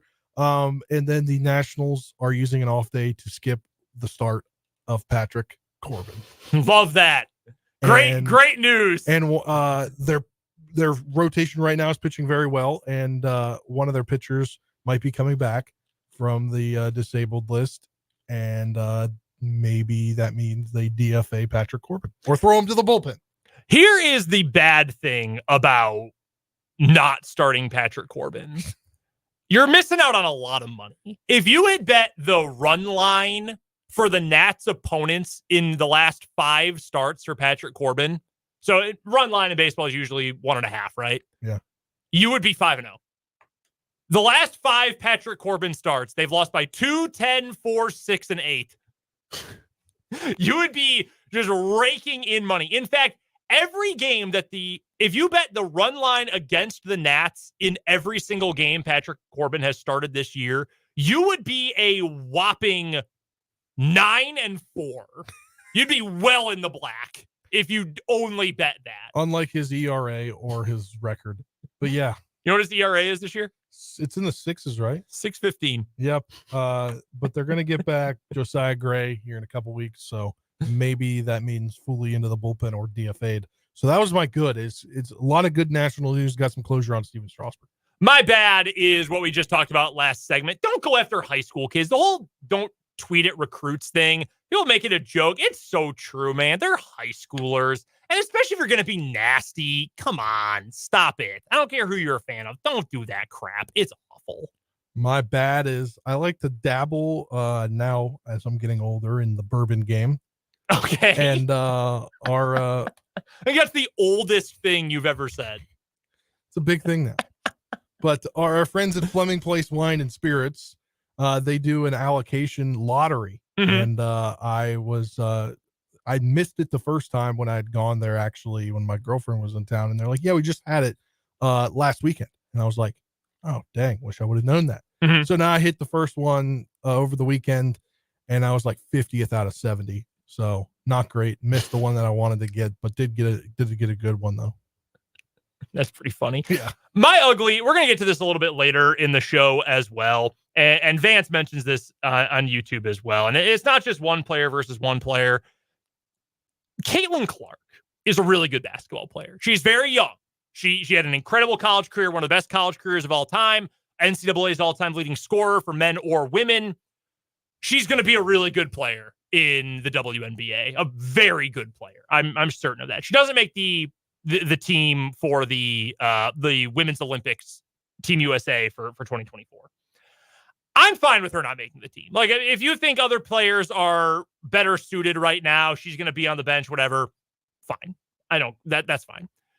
How are we still talking about this? How is everyone so bored that we're going to keep talking about this a week, almost near a week after the news was announced? Are we really that deprived of actual sports to talk about that we have to come up with the most brain dead Caitlin Clark takes every single day?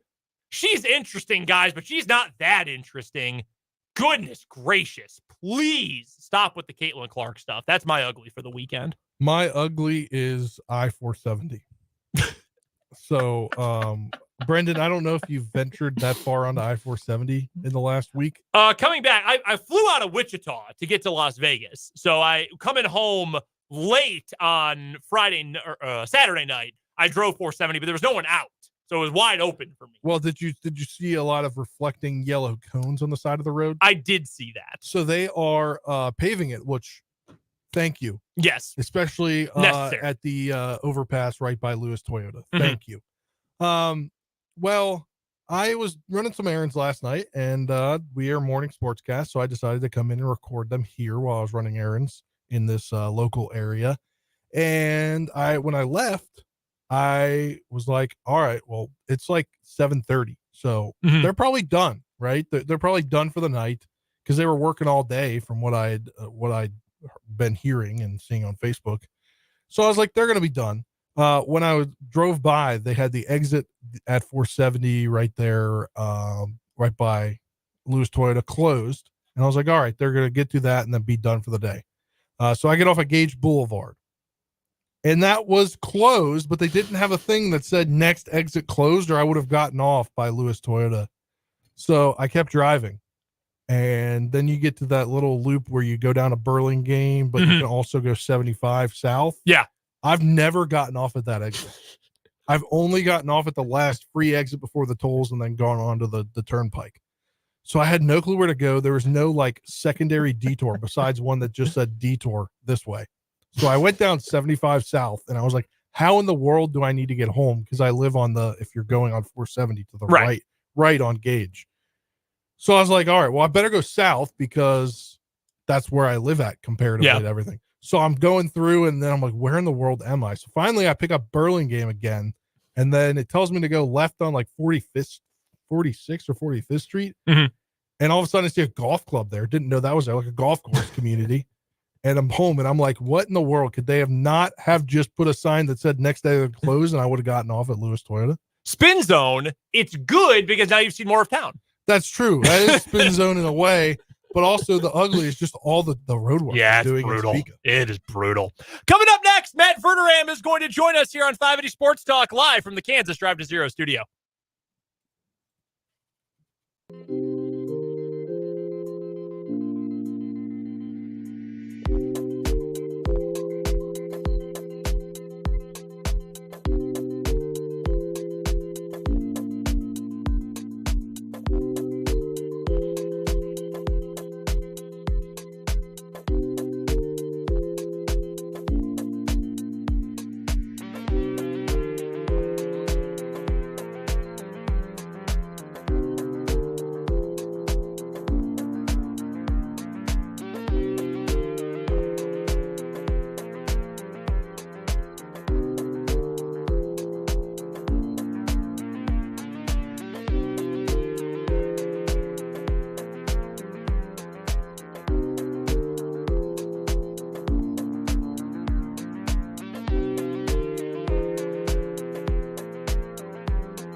Joining us on the Fleming Place Wine and Spirits Hotline is our good friend Matt Verderame, who covers the entire NFL for Sports Illustrated. You can also find his work at SI.com, and you can listen to the Matt Verderame Show on Patreon and that football show at the KC Sports Network. How was your weekend, Matt? It was good. How was yours? It was nice. I was out all last week hiking with my wife and my in-laws, so I'm back. I have been very rusty through the first hour and a half of our show today, but hopefully getting better as time goes on. Plenty to get to from the National Football League. I know last Monday was the big Justin Jefferson news that he signs the new highest contract for a non-quarterback in the NFL. He's locked in. He'll be in Minnesota for the long term. I'm curious, though, Matt, what is going to happen next to the other receivers who are trying to get paid, namely Jamar Chase and CeeDee Lamb? Chase is playing for a team that could really use him, but is historically and notoriously cheap. CeeDee Lamb plays for a team that loves to keep its own guys, but is also having maybe the worst offseason of any team in the NFL. What's next for those two guys as they look for new contracts? I mean, look, Lamb's going to get paid. The question is just when. I mean, he's going to get his money. Jerry doesn't let stars out of the building because Jerry knows that stars make news and big money makes news too. And Jerry loves to see himself in the headlines. So he'll pay him. And he'll probably pay him right around what Jefferson got. Now, does he exceed it? I don't think he'll exceed it. But I think he comes really close. I wouldn't even be totally shocked if he did exceed it just because Jerry figures, you know what? That'll make everybody happy. And what the heck? I don't care. I've got enough zeros in my bank account. It doesn't matter. I would be shocked if CeeDee Lamb is not taken care of before the season starts. And I think it's even likely he's taken care of before camp starts. With Chase, that is a much different situation. He has 2 years left on his deal, including his fifth-year option. And then they can tag him. So theoretically, if you want to even do 2 tags, they can control him for 4 more years. And the Bengals have shown over the year, we've seen Trey Hendrickson ad demanding a trade. The Bengals' response to that was basically, that's nice, see you at camp. And T. Higgins, I want out of here. Oh, that's nice. See you at camp too. They don't care. Like they don't care. It's not like if Jamar Chase came out tomorrow and said, if they don't pay me, I'm not showing up, they'd be like, that's great. Enjoy your vacation. That's great. You're not getting paid. They don't care. Like that's how they act. And and look, I mean, you can say that's wrong. It's right. Whatever. Like, that's how they are. So my guess is that Jamar Chase, I would be surprised if he's paid this offseason. I'd be surprised if he's paid next offseason. Like, this is going to be something where, look, if he wants to be the highest paid receiver in football, if he just takes a hard line and says, I want $35 million a year plus, and I want over $100 million in guarantees, I think there's a real chance he's not with Cincinnati in 3 years from now. I don't see them doing it. They have not done that for anybody in the history of the franchise not named Joe Burrow. Like, it's possible they make the exception for Chase, but it would be going against who they've been forever. To go back to the Cowboys for a moment, because I agree. I think you pay CeeDee Lamb. I'm a big fan of Lamb's game. I think you can line him up outside, and he's good. In the slot, he's good. He's got a good rapport with Dak Prescott. He's a really good player. But I heard this brought up on a podcast a couple weeks ago, and it really kind of stuck with me because fans talk about this all the time. But then I heard an actual reporter say this, and it really stood out. What do you think Jerry Jones cares about at this stage of his life and his career as the owner and GM of the Dallas Cowboys? What do you think is the most important thing to Jerry Jones? I think Jerry Jones would like to win a Super Bowl without Jimmy Johnson's team. I know technically in '95 they did that, but it was Jimmy's team. Right. Like Barry Switzer was the coach. But, I mean, I bet if you polled 100 NFL fans, they wouldn't even know who the coach of the '95 Dallas Cowboys was. They didn't think it was Jimmy Johnson. Right? Like, so I think Jerry would love to get one that he could say, hey, I built this team, and I was the one who was the integral engineer of it all. Yeah, look, I mean, God willing, the guy's got 15 years left in him, whatever. But, I mean, the reality of it is, he's getting up there in age. They have been woefully unsuccessful over the last 25 years. I mean, there's just no two ways around it. They've been one of the most unsuccessful franchises in the last quarter century in the NFL, period. So I think for him, it is an immense frustration. I do think he's one of the owners who does want to win. I mean, he has his own way of going about it, but I think he definitely wants to win. But this is a bizarre crossroads for the Cowboys. I mean, they could have extended Dak. They didn't do it. They could have paid CeeDee Lamb before. Haven't done it yet. They have sat there on their hands and basically said, hey, Dak, prove to us you're worth $60 million a year. Hey, Stevie, maybe you got to show us another year. I don't think he has to. I think he'll get paid, but we're at a standstill right now. It's been very bizarre. And I wonder if you got CeeDee Lamb in an honest moment. Look, he wants his money.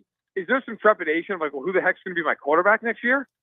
Because I know if I was him, like, yeah, sure. Listen, don't get me wrong. If I got offered $140 million, I'd sign on the dotted line. But there's got to at least be a part of him going, well, who's throwing me the football next year? I mean, it's a very bizarre situation with a lot of moving parts now. We're chatting with Matt Verderame. He covers the National Football League for Sports Illustrated and SI.com. He's also the host of the Matt Verderame Show on Patreon and That Football Show at the KC Sports Network. You can find him on Twitter at Matt Verderame. Joins us every Monday to talk all things NFL here on 580 Sports Talk. Matt, in a recent roundtable over at SI.com, your coworker at SI, Connor Orr, he said the Cowboys were the least improved team in the NFL this offseason. You went with a different squad, though, a different Big D team. Why'd you go with the Denver Broncos? Because I think they're the worst team in football. I think they're terrible. I mean, and look, I will say this. In fairness to Denver, I actually think they did the right thing. Like, I'm not like that. I did go with Denver, but it wasn't necessarily like a shot at them as much as it was just, look, they lost a lot of guys this offseason. I mean, whether you're talking about Cushenberry up front or you're talking about Jerry Jeudy, who they traded away, obviously Russell Wilson, who's gone. Say whatever you want about Russell Wilson, but he's a better quarterback than anybody on that depth chart right now. On down the line, they lost. Josie Jewell was another piece they lost, and they didn't really bring in anybody. So you look at them and go, okay, look, unless you're just a huge believer in Bo Nix and you just think Bo Nix is going to go in there and elevate everybody and be the next CJ Stroud, like, the reality of it is that team's awful. I mean, that team, if Nix isn't good right out of the gate, like if Nix is just even an average rookie, they might go 2-15. I mean, they really, when you look at them, you're like, okay, they have Cortland Sutton and they've got Patrick Surtain, Jr. in the second, and what else?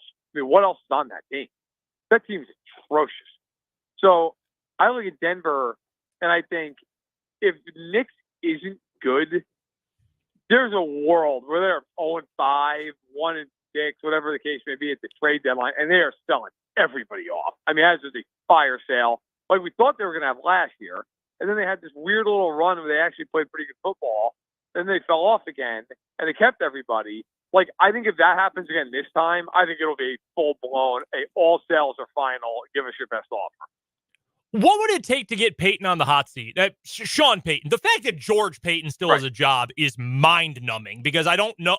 I'm still waiting to find a good move that he's made as their GM, replacing John Elway. But what would it take to get Sean Payton on the hot seat this year?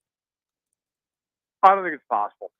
I mean, if they went winless, something like that. I don't think Sean Payton is running the franchise at this point. Like, he is the face of the franchise. With Russell Wilson out of there, like, let's be real. Russell Wilson's out of there for one reason. Because Sean Payton doesn't want him there. That's why he's out of there. I mean, George Payton gave him $250 million and gave up 1 million picks for him. George Payton's not the reason Russell Wilson's not there. Like, Sean Payton is. So now you could argue, hey, that starts the clock a little bit here. Like, Bo Nix has Sean Payton's seal of approval. He loves him. He's all in on him. If Bo Nix thinks, that's on Sean Payton. Like, at this point, if George Payton can be the GM all he wants. George Payton's not running the show in Denver anymore. Now, I agree with you. Like, the fact he's got a job is worthy of like a 30 for 30 at this point. But but the reality is now this is all on Sean. I don't think, considering how much they're paying him, don't forget they traded for him. They gave up real draft capital. I don't think there's any world he's fired this year. I think after next year, if they're still really bad, then you can have the conversation. This year, I don't think he's going anywhere. We're joined by Matt Verderame of Sports Illustrated here on the Fleming Place Wine and Spirits Hotline. And Matt, a contract extension for the Steelers head coach and Mike Tomlin came out today, a 3-year deal, I believe. Yep. Why do they keep bringing him back? They haven't made it past wild card weekend since 2017.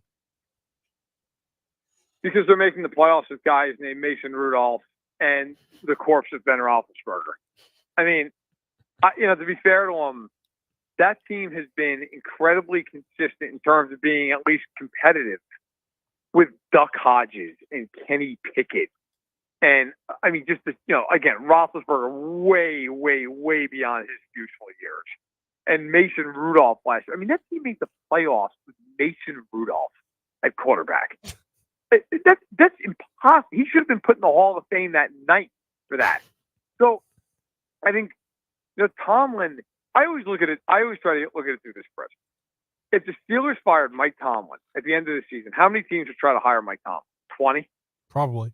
I mean, right? I mean, it's just, I think that, like, if Mike McCarthy got fired in Dallas, he would definitely have some interest, but, like, you'd have a handful of teams. If a guy like Sean McDermott got fired, there'd be a handful of teams that would be interested. Like, there would be interest in Sean McDermott. He would get another job. If Mike Tomlin got fired, there would be teams that weren't even considering firing their coach. You'd be like, that's fine, get out, because Mike Tomlin doesn't want to come here. So, look, I think if you're the Steelers, you absolutely keep. You find a quarterback. Go get a quarterback, and you can go win some more Super. Moving over to the Chiefs, they brought back Super Bowl 58 hero McCole Hardman on Thursday. Why now? Why not earlier in the offseason or closer to training camp? I think sometimes these deals in June get done because the players say, hey, you know what, listen, I've been out in the market. There's been no bites, if I could say that. There have been no bites, no nibbles. At this point, I'm ready to sign. I'm ready to take a vet minimum type of contract. And if you're the Chiefs, why wait till the beginning of camp? Why screw around? Like, if he's ready to sign, he's ready to sign. I think for Kansas City, last year there was a move they made in June that I opined about all off season that I think is really important they bring this guy back. And it was Jerick McKinnon. They took forever to sign him. They gave a very similar contract to what they gave to Hardman.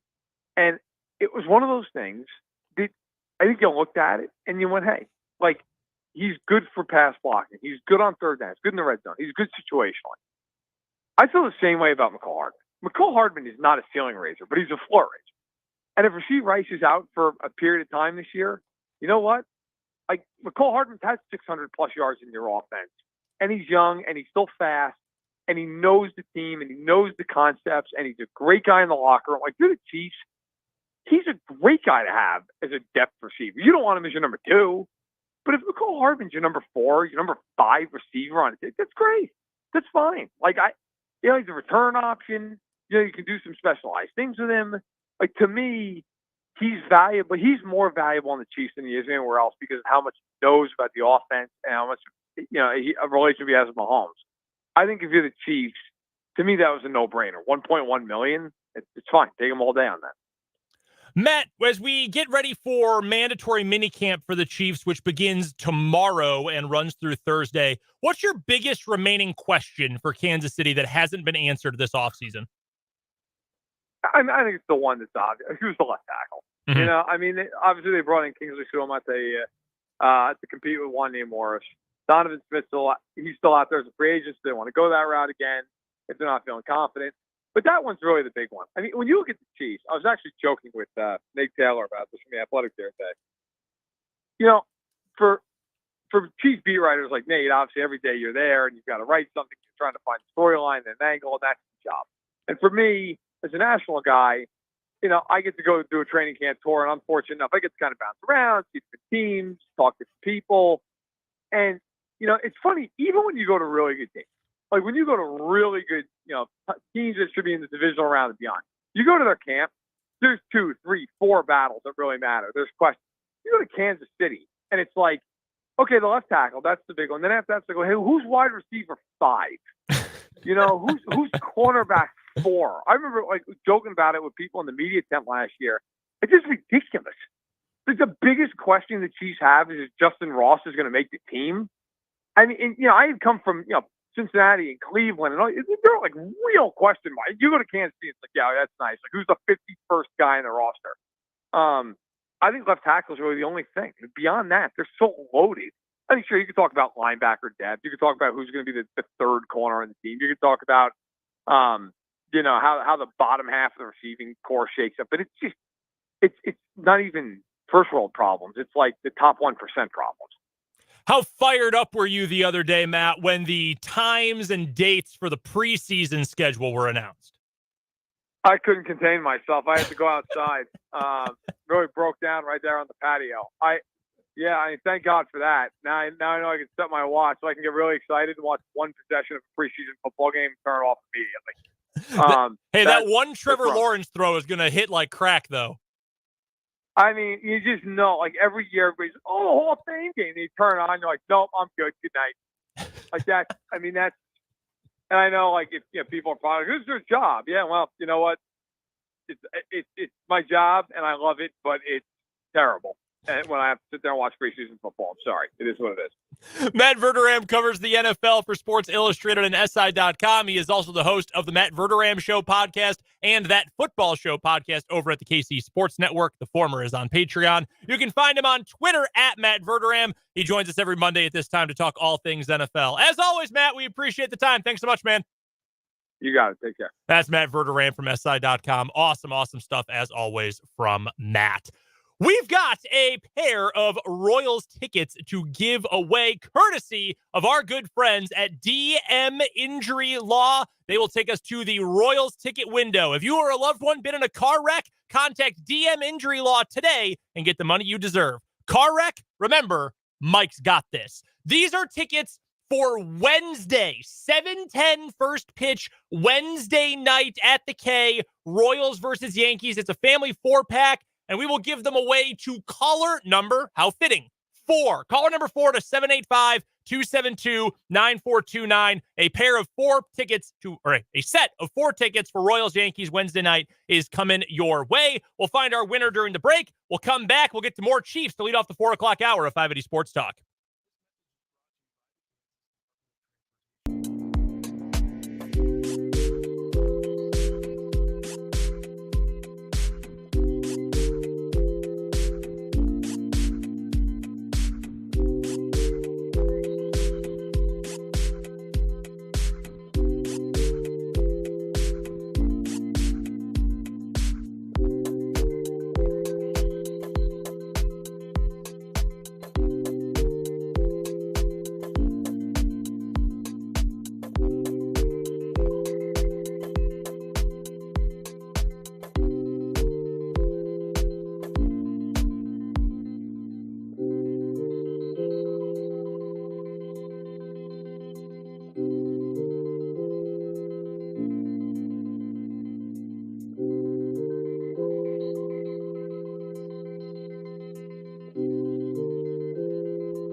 home on 580 Sports Talk on a Monday afternoon. I'm Brendan Dworzinski. Across the table from me is Spencer Dupuis. And on the other side of the glass is our summer intern, Trenton Kraxner, keeping the show on the air today.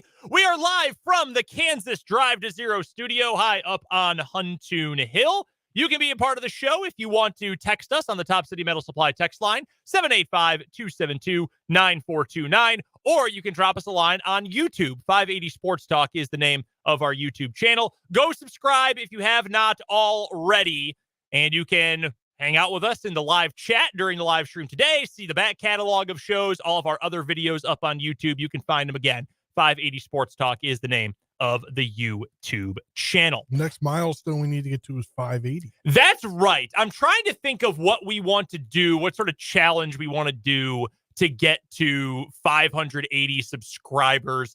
I'm thinking at the very least we've got to get there before Dan returns, right? Like that. Yeah. That's got to be That's 19 subscribers. And we can do that. I'm willing to do what you guys did.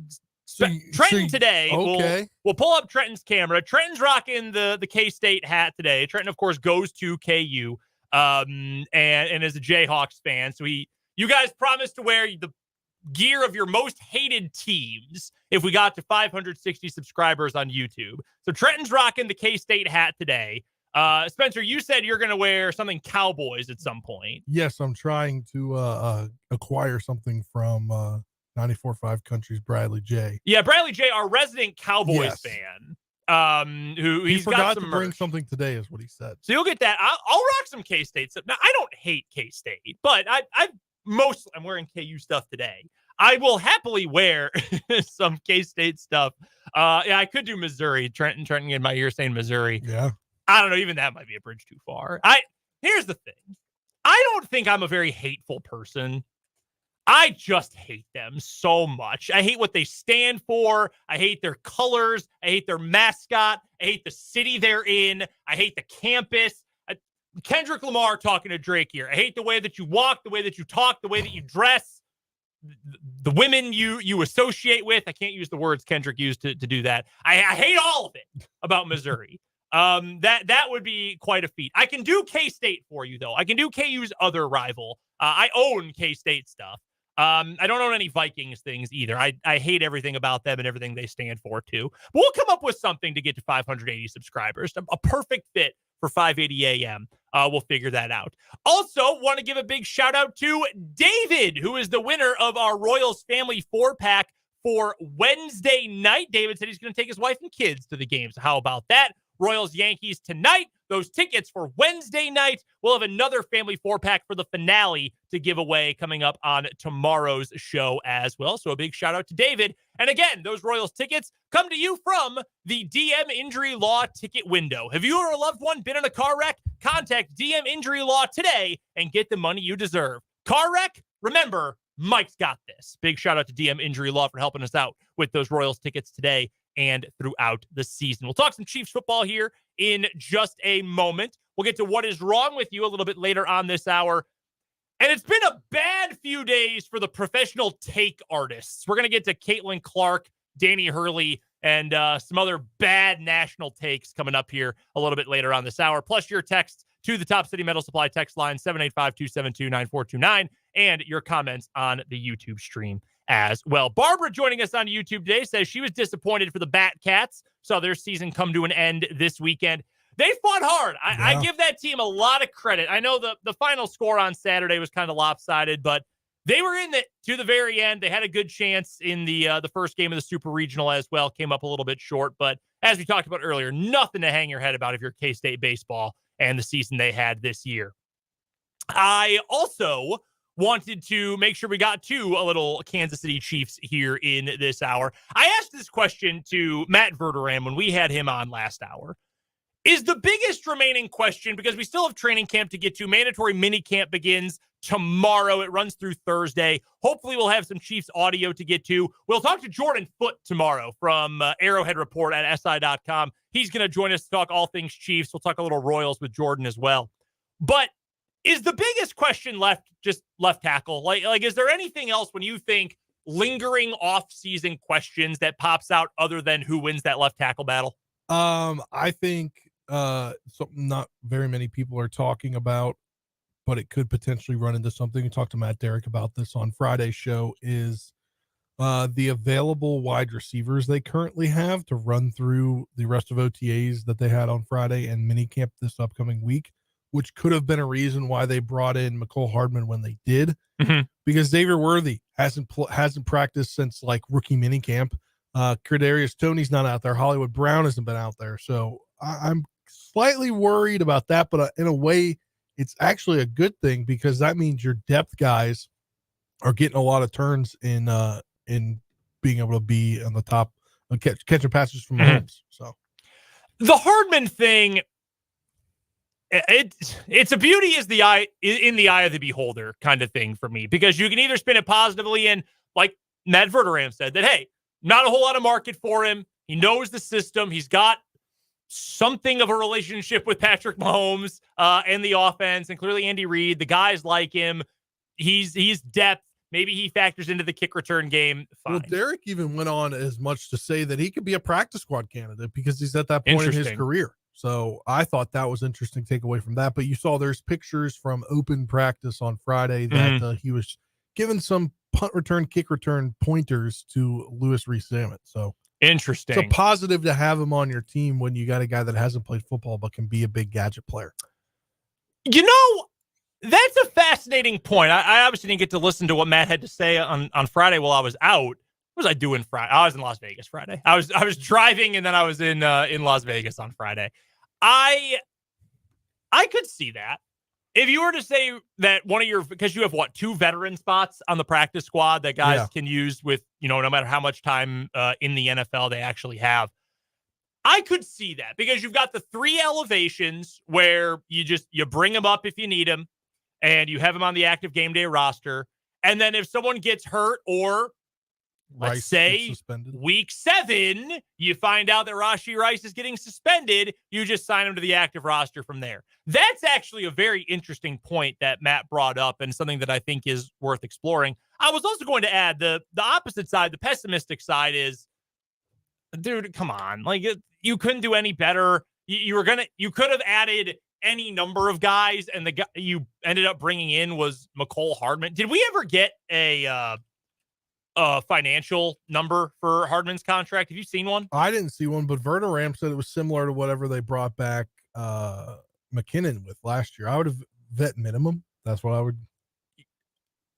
Okay, so this is from Aaron Wilson of Aaron Wilson's based out of Houston. He's covered the NFL and contract stuff for a long time. He works for KPRC TV down in Houston. 1 year, $1.125 million. So yeah, veteran minimum money. I mean, that's nothing. There's a question worth asking. What would you rather have? Tyler Boyd for $4.5 million or McCole Hardman for the vet minimum? What would you rather have on this team? Well, how much money do they have? Enough to sign either one. Let's just say enough that you could fit either one in. I think that's a hard sell because what if Rashee Rice doesn't get any suspension and you have to have 3 guys that are trying to vie for getting the ball? That's fair. There's also the element on top of having Travis Kelce. There's also the special teams element. Yeah. That Tyler Boyd's not giving you anything on special teams. No, and I think Hardman's the guy, and I think it's the familiarity with the offense that definitely helps and why they brought him back. And even if he doesn't make this team, even if he's a guy that's on the practice squad, he's doing big things by helping young guys. That's fair. It's fine. Matt's right. If he is wide receiver 5, if he gets moved up to wide receiver 4 because Rice gets suspended, okay, fine, whatever. Not that. Although I'd rather have him. We had this discussion the other day. I was either Thursday or Friday. I can't remember which day it was. If you're going to guarantee that McCole Hardman makes the team, who would you rather? It was one got to go, actually, right? There was one got to go, either Sky Moore or Kadarius Toney. And I think we both agreed Kadarius Toney because Sky Moore can do multiple things. See, I think I would get rid of Moore. I think I would say I would get rid of Sky Moore. That's a good one, though. I also think Kadarius Toney's more a distraction than Sky Moore is. He's a bigger goof There's no doubt about that. He's a bigger goof than Sky Moore is. I think your ceiling is higher with Tony, though. I know that's a drum Dan's been beating for a long time. Man, I think I would rather keep Kadarius Toney. Man, that's a real Sophie's choice, isn't it? Jeez. That's a tough one. I think the biggest question is still probably the left tackle spot. I saw this today from Bleacher Report. I could not possibly disagree more, though. Let me find the write-up of this. It was aggregated, I think, by the guys at Arrowhead Report. Yes. So Bleacher Report named the Chiefs as the best landing spot for a veteran free agent left tackle. Did you see this? No, I have not. Who do you think it would be? If I told you the Chiefs were named the best landing spot for a veteran free agent left tackle, who would you guess I'm talking about? Not the guy that was on their team last year? Or is it the guy that was, is it Donovan Smith? It's not Donovan Smith. Then David Bakhtiari. David Bakhtiari. Look, man, I love David Bakhtiari. I love the guy, his personality, his leadership, his humor, everything. He meant a lot to my favorite team for a long time. Here's what Bleacher Report wrote, okay? It's not hard to understand why David Bakhtiari finds himself without a team. A difficult road back from an ACL injury and other ailments has caused him to miss all but 13 games over 3 seasons. God, that makes me sad. He played 1 game last year and 1 in 2021. He did play more games back in 2022. The thing that gives Bakhtiari enormous upside is his level of play when he's been on the field. He didn't give up a sack in 13 games in 2022, and his PFF grade was nearly 80. The 3-time Pro Bowler might not be one of the top 5 tackles in the league anymore, but he's played like an upper-tier talent when he's been on the field. Ian Rappaport reported in May that Bakhtiari is on track to play this season. However, there have been no takers for the former All-Pro tackle. Okay, there's all the background for you. His best landing spots would be a team with an iffy tackle situation. He shouldn't be a team's only option, but anywhere that has an alternative lineup that would be better with the Colorado product at left tackle should consider him. The Saints are a good example. The Patriots plan at left tackle could use a veteran like Bakhtiari, and the Chiefs could use him to add into the Wanye Morris versus Kingsley Suamataia positional battle. I just don't think it makes sense, man. You've committed so much time, energy, and draft capital, 2 top 100 picks in back-to-back years to take a young tackle. And then all of a sudden, you're going to throw in a guy who you really can't predict if he's going to be able to play or not. And again, I love the dude. I do. But why would you throw an unreliable wrench? And at least with Donovan Smith, you didn't really have many injury concerns when you added him. Granted, he missed time at the end of the year. That's why Wanye Morris had to play last season. But you didn't have that. You knew what you were getting with Donovan Smith. You have no idea what you're getting with David Bakhtiari right now. At that point, I would rather sign Taylor Lewan. I would probably rather just take Donovan Smith because you know what he is. And for what it's worth, I don't want Donovan Smith. No. I don't want him on this team. Just figure out what you have with these two. And if it's not going to work, then you know what? You can go sign Donovan Smith off the street midseason because no one else is going to sign the guy. Okay? You can find other ways to make a third offensive tackle work without going out and signing someone. I'm not bringing in Bakhtiari. I have no idea what he's going to command financially. I feel like it can't be that much. You'd just be happy to be on the team, right? He's also still getting paid by Green Bay. He's got a lot of dead money. Yeah. I got to go check this out. So, I mean, if you don't have to pay him anything more than the vet minimum, I mean, okay, whatever. That's not a big deal. But what impact is he really going to bring? Right. I just don't think it makes sense to add someone who's not reliable, I guess. And that sounds mean. I don't mean to say like, oh, he's not a good player. He is a very good player. He's still getting paid $19 million by the Packers this year. Jeez. $19 million. So, yeah, you're not paying him anything. Sounds like a baseball number. Yeah, it does. You're not going to have to pay him anything. I don't think it makes sense to add a lack of reliability, to be frank with you. What else? What else stands out about this team that still needs to be answered before we get to training camp? Who is going to be your second corner beside Trent McDuffie. Great one. That's a great one. Because there is so many names being tossed up in the air, and has Shamari Connor locked down your nickel spot. But when it comes to cornerback, I mean, Justin Reed on Friday in his media availability talked so much great stuff about Najee Johnson. You also have Jalen Watson, who else am I thinking of? Joshua Williams is in there as well. And then Kamal Hayden, how much impact could he have as a rookie? True. No, that's a great one. And I think that's the one to me that is going to be like, you have the guys there. Yeah. They're probably all going to get some playing time, but who's going to get the most playing time beside Trent McDuffie? That's my biggest question on the defense. The two things work, in tandem together, the pass rush and the defensive backfield, because it's easier to get after the quarterback when guys are covered on the back end. It's also easier to cover for shorter periods of time when your front line is getting after the quarterback a bunch. So to me, that actually is the number one question. And I think you're totally right. We've got to figure out who is going to be CB2 technically. And are you going to be able to get enough out of Shamari Connor that Trent McDuffie is able to play a variety of positions? I think those are two very big questions. For me, it's up front, though, and it's a question that, frankly, probably can't be answered until we get into training camp, deep into training camp.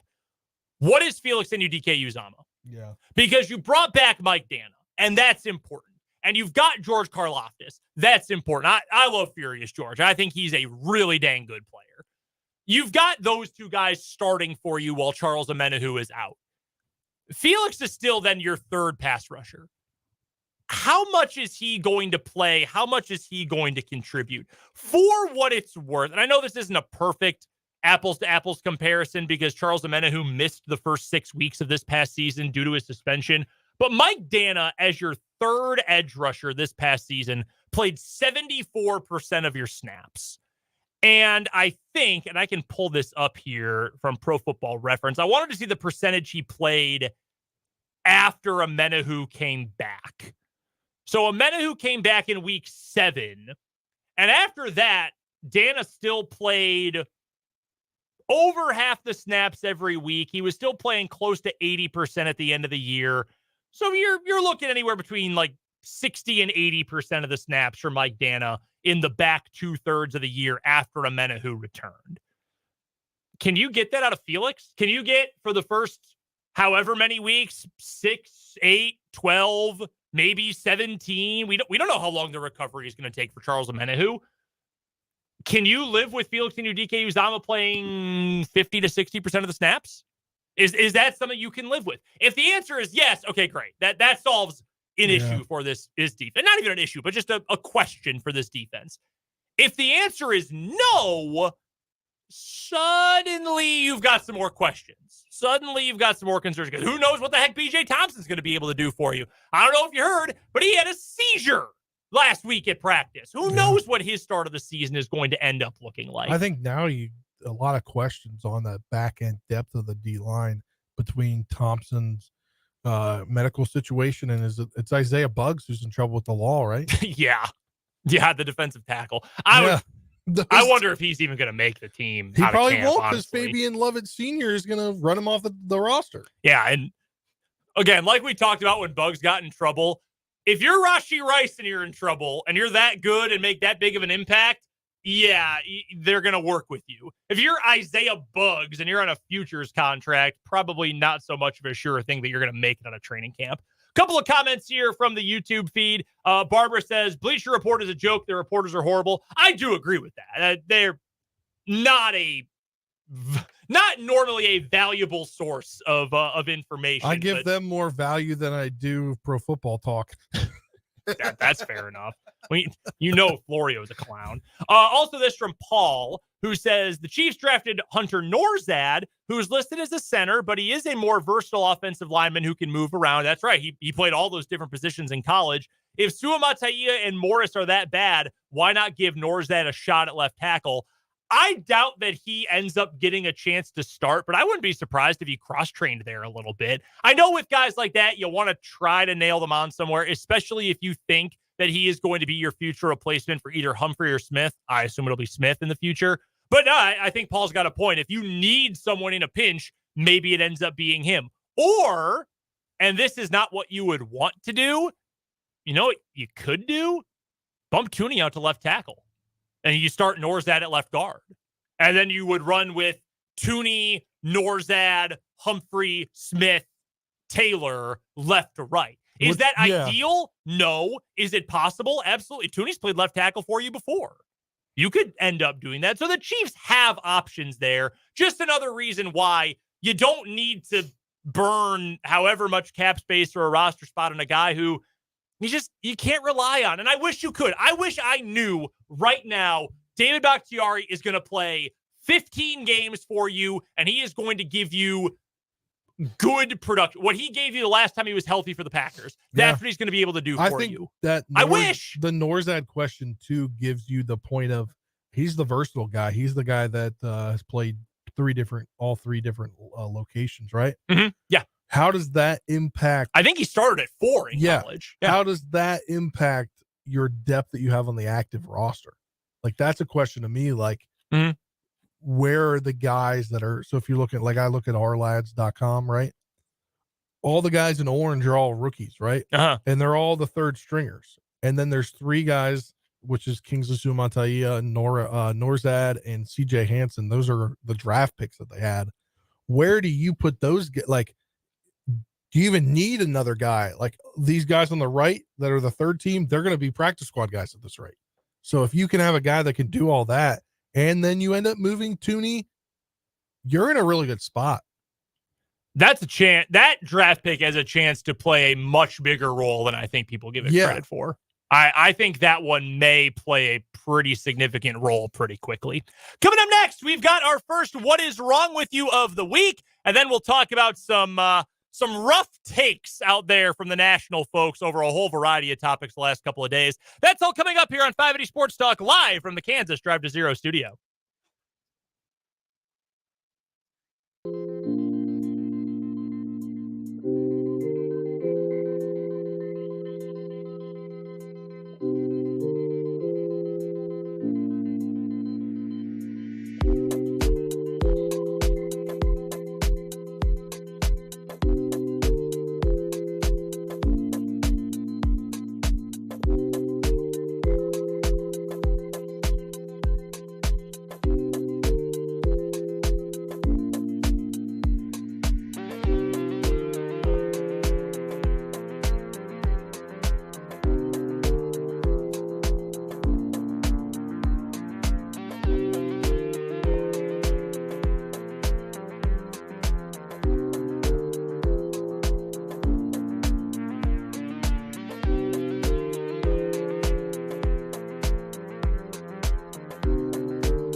interview time for the first time this week on 580 Sports Talk. Brendan, Spencer, and Trenton with you today.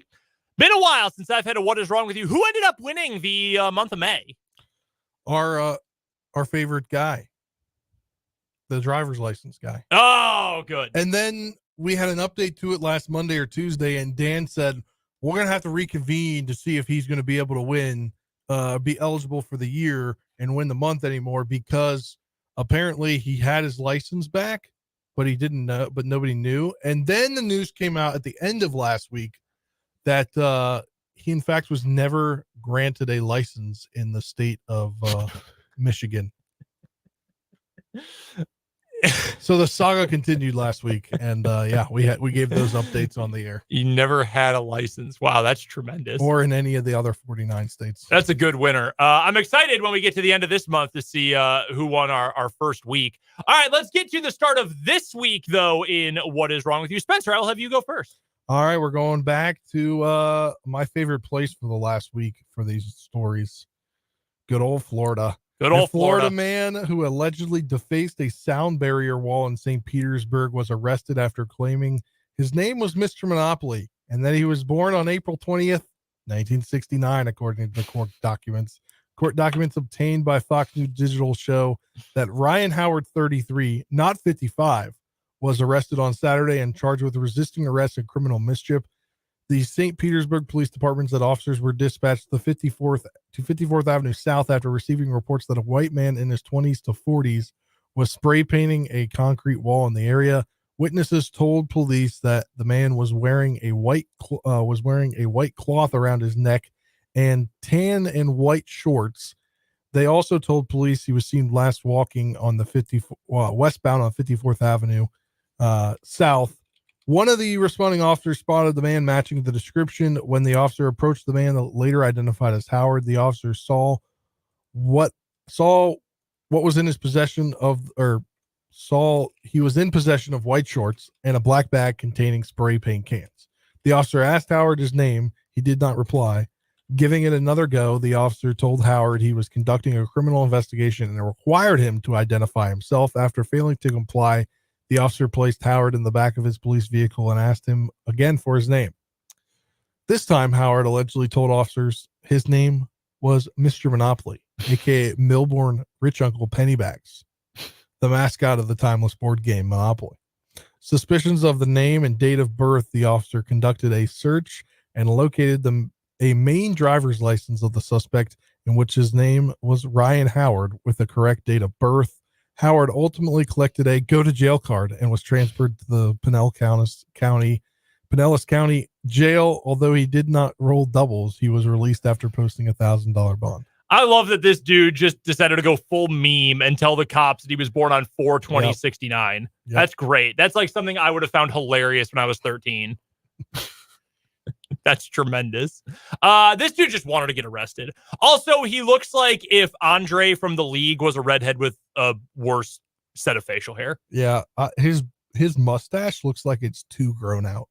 It does. Look, it looks real furry. Yeah. Our guy Ryan Howard here, real furry kind of guy. I also didn't know. I knew his name was Mr. Pennybags. I did not know his first name was Milburn. I didn't know any of that either. I didn't know about Rich Uncle Pennybags, but yeah, that's a new one on me. All right, that's story number one. Story number two is also going to take us to Florida, down in Orlando, where a man was arrested in downtown Orlando after he assaulted another man because he wouldn't sell him drugs. If that sounds confusing, it sure is. So let's go back to June 1st, when police say they were flagged down by 54-year-old Robert Lewis, who alleged that he was jumped by a group of males near Central Boulevard. Lewis pointed to another man, claiming he was part of the group who assaulted him. When firefighters arrived on the scene, Lewis was, quote, immediately uncooperative and began shouting derogatory terms toward the crowd of people he claimed had beat him up. Lewis was asked by the firefighters to stop using derogatory language, and he responded by telling them to, quote, bleep off before he attempted to walk away. Police said Lewis also spat in the direction of a firefighter as he walked away. Come on. Why are we doing this to the fine men and women who try to protect us, the firefighters? Come on. So after a brief struggle, Lewis was arrested for assaulting the firefighter. The man Lewis claimed had assaulted him told police that Lewis demanded to buy drugs from him while holding a stick threatening to use it against him if he didn't sell him the drugs. Here's the problem, though. This man does not sell drugs. He was not a drug dealer. He was just a random passerby. When the man told Lewis he didn't sell drugs, Lewis picked up a brick and started chasing him. Lewis reportedly fell and hit his head on the pavement as bystanders intervened to stop him from assaulting the man. Video footage also shows Lewis picking up a stick and approaching the man before lunging toward him. Lewis is then seen on camera being escorted away by a group of males before tripping on a curb. He is facing 1 count of assault on a firefighter and 1 count of resisting without violence. He was booked into the Orange County Jail. There's nothing in this story about him being high on something, nothing about him being drunk with under the influence of any other substance, but I have a hard time believing that he's not somehow inebriated. Yeah. Like that's got to be part of this. He's also got a mugshot and he's looking rough. Got a big old cut on his dome. Yeah. I assume from falling on the pavement. 1 lower abrasion and then 1 on his cheek. Yeah, he's not looking great. All right, so those are our 2 stories today. We've got the 33-year-old who called himself Mr. Monopoly, who was allegedly born on 4/20/69. Or we've got the other guy from Orlando, Florida, who tried to assault a guy and said, "Sell me your drugs," even though the guy said, I don't sell drugs. Very, very bizarre story there. Spencer, who you got today? I think I got Mr. Monopoly. Like, some guy really thinks they're going to believe him that he's Mr. Monopoly and his birthday was 4/20/69. Like, that guy's 33. Yeah. Like, how is somebody going to believe you are that old? Man, you can't.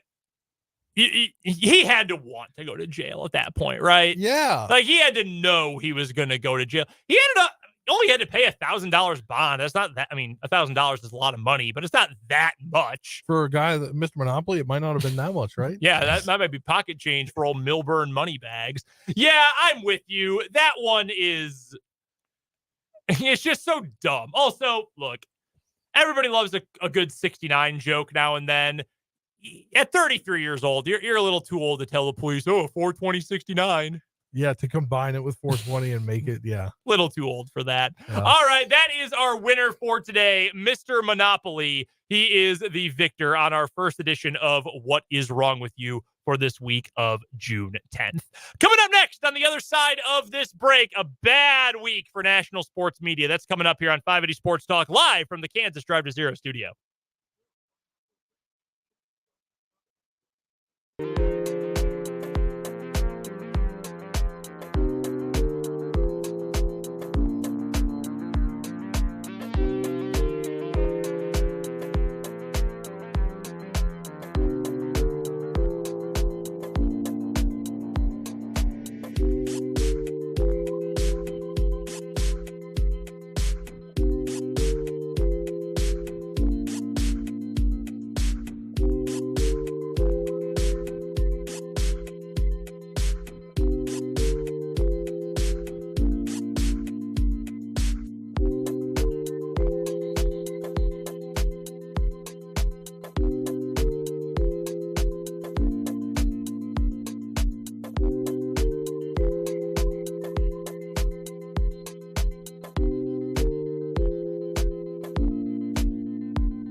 We've got a comment here on YouTube from Joe from What Is Wrong With You. I actually tell my friends to bleep off. It's fun. That's actually a great point because like saying, I mean, you can say some pretty nasty things to people that, really cut and, you curse at them or whatever. Sometimes when you use just a real simple insult, it stings the most. Like that's all you're giving me.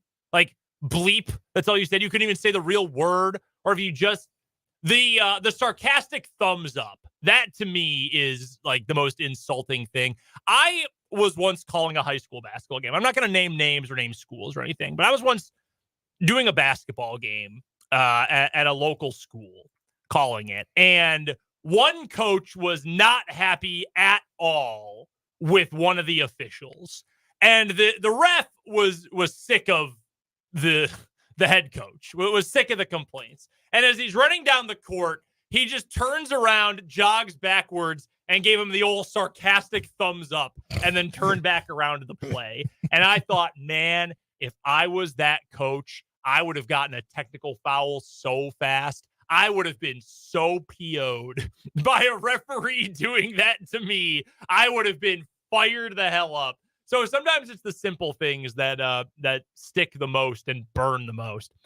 I wanted to touch on a couple of things that I noticed while I was out of town.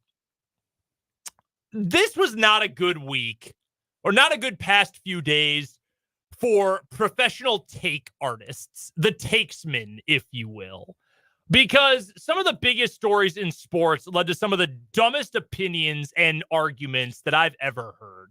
This starts with Caitlin Clark, who I was talking about this earlier. I think she is awesome to watch. And it has been a tough season for her and for the Indiana Fever of the WNBA because they stink. They've got two good players, her and Aaliyah Boston, and the rest of the roster is not very good. And their coach is, by all accounts, I haven't watched more than a limited selection of Fever basketball so far this year, but their coach is clueless, it appears, and really doesn't know what she's doing. It's just not a good situation. So Caitlin Clark, the biggest star in the sport, let's also not confuse it. She is still the biggest star in women's basketball. She got left off the Olympic team. And look, whether or not you believe that is right or wrong, or you think, how do you leave the biggest star in the game off the team? Or you're the opposite way and you feel good. It's stupid that you could ever think she would make it onto the Olympic team after being a pro for not even a cup of coffee. Whatever stance you believe here. And I'm not saying this to you, Spencer. I'm not saying this to you, Trenton. I'm not saying this to you on the other side of this radio. I'm just saying this in general to the national sports talking industry, the sports industrial complex. Aren't you bored talking about this? Like, we're bringing it up today because it's a big story and it's news. And I know this happened last week while I was gone. Spencer, I don't know if you guys got to it on the show, but no, I think it didn't happen until Friday night. Maybe Saturday. It was later. And aren't you guys bored talking about this? And it's the same argument over and over. Oh, well, she's the biggest star. She should be there. Oh, she's not new enough. She shouldn't be there. There's like a weird racial component that has come up with Caitlin Clark discourse as well. Well, yeah, I feel like that's been the last 2 weeks is like players are like, she's not the only reason everything's happening right now. Yeah. Like there are other big name players too. Yeah, but she's the biggest one. I'm so bored by She's it. selling out visiting arenas and having them move to NBA arenas. Wouldn't people rather talk about the game?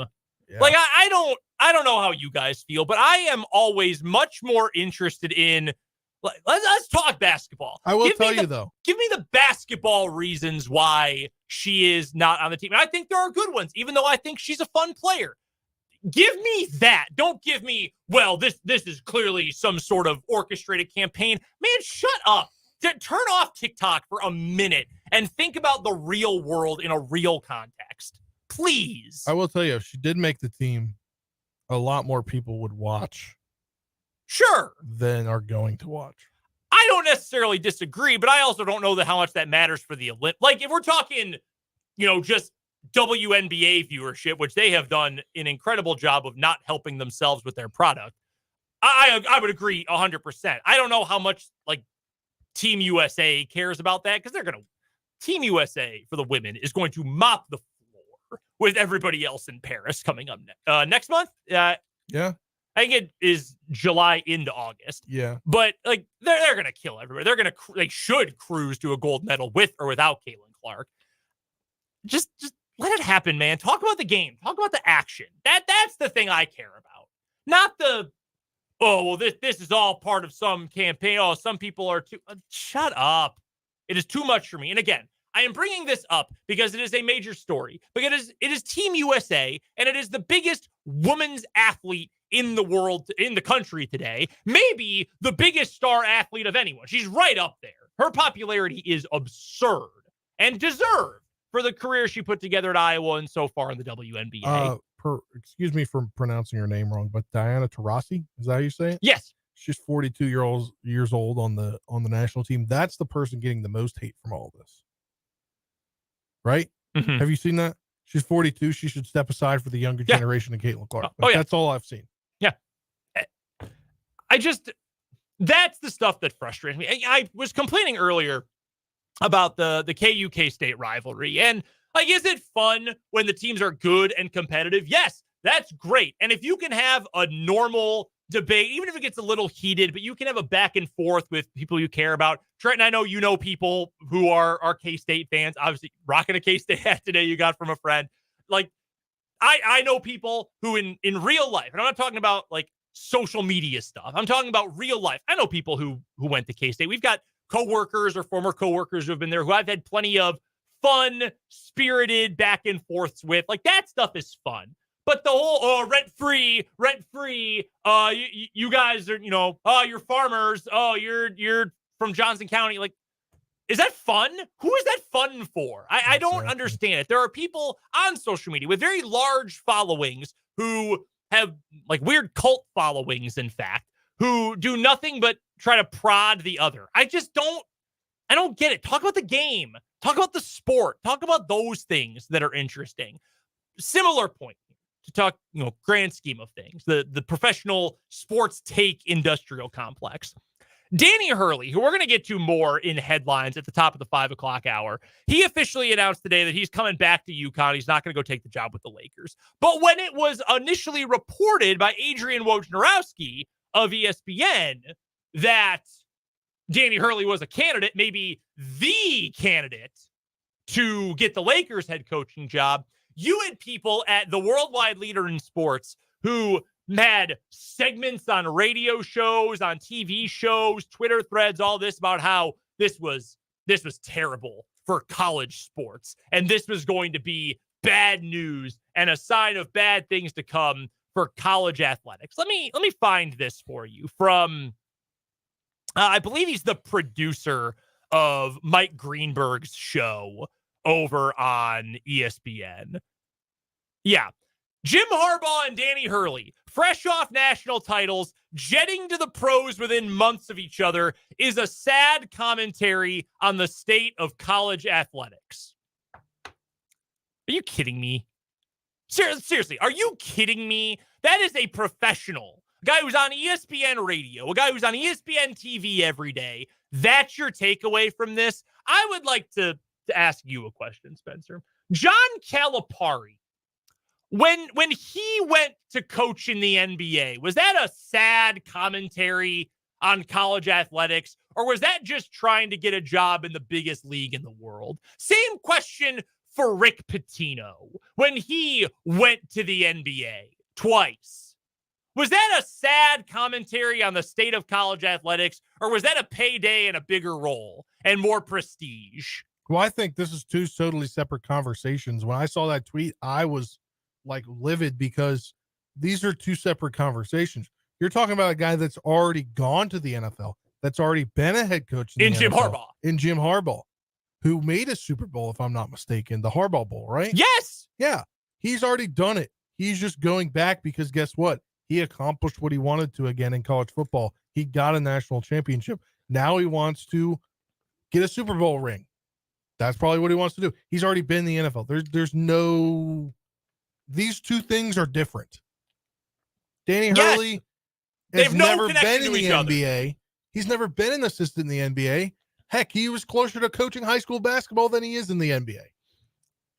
Just all the attention that is spent on stuff that no one cares about. And yeah, are college sports facing something of a problem? Like, you have guys who left from, I'll give you an example that's close to my heart. Jeff Hafley had been the head coach of Boston College football. He left BC to go be the defensive coordinator for the Green Bay Packers this year. Like, does that make you think, dang, maybe there are some quality of life things college coaching can improve on right now? Sure. Not a sad commentary in sport. Guys leaving college for the NBA or the NFL, that's a big deal and has always been a big deal. Why is that suddenly a thing now? It is the stuff that is so boring to me. Talk about the games. Talk about what this would mean for UConn, what it would mean for the landscape of the best teams in college basketball entering next year. Is Alex Caravan then going to transfer out? Are the other guys who decided to come back, are they going to bolt in their 30-day window? That's the stuff that's interesting, not this nonsense. This is crap.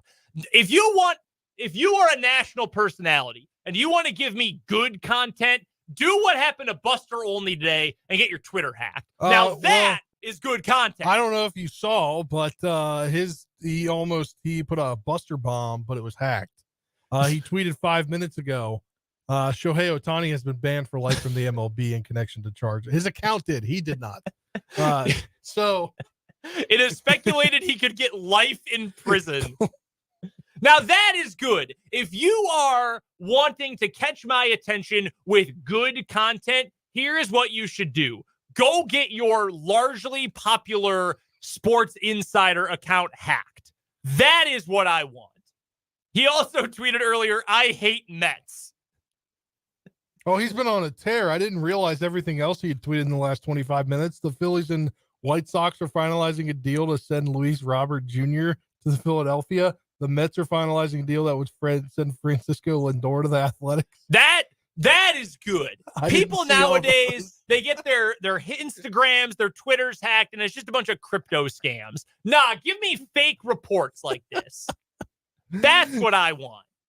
This is the good stuff until it happens to me. If I get hacked, it's very bad. I'm also not nearly interesting enough. And you don't have 1.3 million followers. No, I don't. I have 1.8 thousand. Nobody probably wants to hack your account. No, you're probably correct about that. What kind of news are they going to break from your account?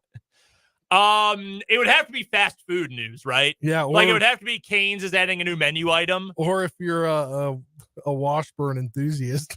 Yeah, fake Washburn news. Look, I love Washburn University. They have been so good to me. They have welcomed me with open arms. I love the athletes. I love the coaches.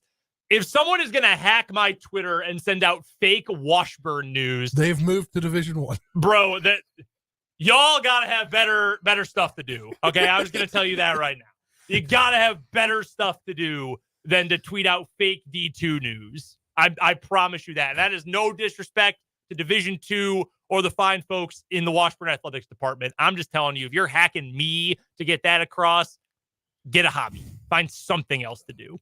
Coming up in the 5 o'clock hour of 580 Sports Talk, we will get to today's 580 Sports Talk headlines, including the playoff roundup, NBA playoffs last night, NHL playoffs and finals tonight. We will get to that. I'm going to get heated about some dumb coaching in the UFL playoffs yesterday, and we'll preview Royals Yankees. All next hour on 580 Sports Talk, live from the Drive to Zero studio.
Sports Talk live from the Kansas Drive to Zero studio. I'm Brendan Dworzinski. Sitting across the table from me is Spencer Dupuis. On the other side of the glass, our summer intern Trenton Kraxner here with you today. Dan Lucero is out. He is on paternity leave for the next couple of weeks. Thank you so much for hanging out with us today on 580 AM, 104.9 FM, online at 580WIBW.com, and also on Twitter at 580 Sports Talk. If you have missed any of the show up until this point, you can go check it out in podcast form at our website. That's 580WIBW.com. Just hover your cursor over the podcasts tab, click on 580 Sports Talk, and that's where you will find the show broken down hour by hour.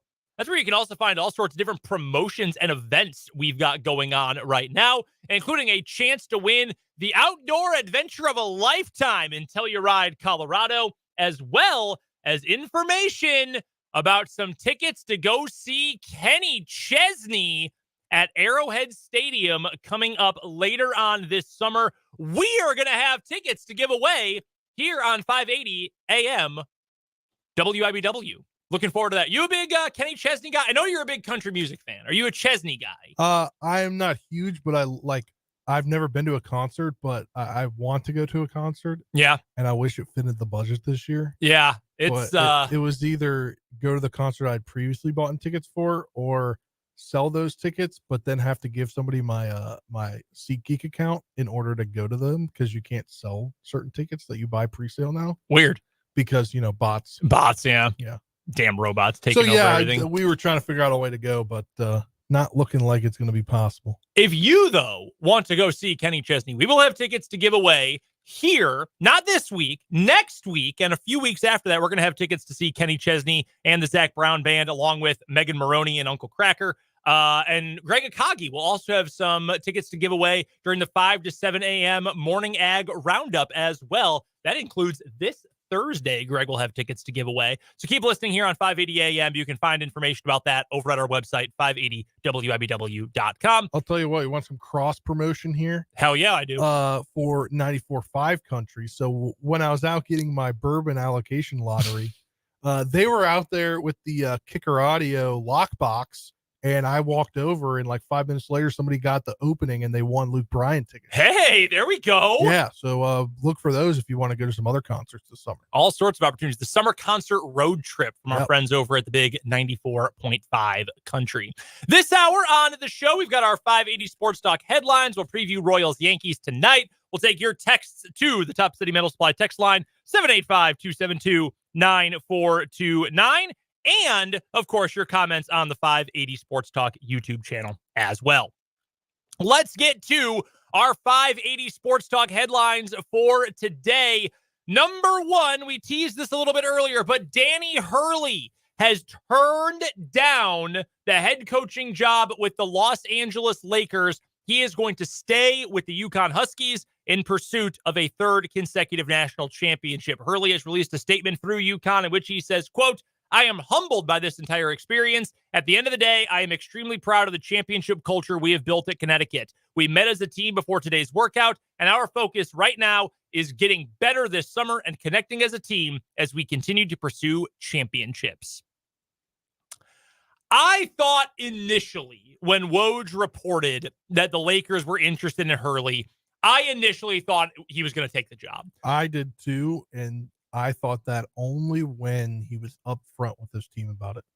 Yeah, when he was like, I'm going through this process. Yeah, I mean, that made it feel... It reminded me a little of Matt Rule, who when he was at Baylor, he always made it very clear, I want to be a head coach in the NFL, and I am going to give you my all at Baylor. I'm not going to shortchange you. I'm going to keep it real with you, but my goal is to someday coach in the NFL, which I always really appreciated. Now, he was not a good NFL coach, but I appreciated that about Matt Rule.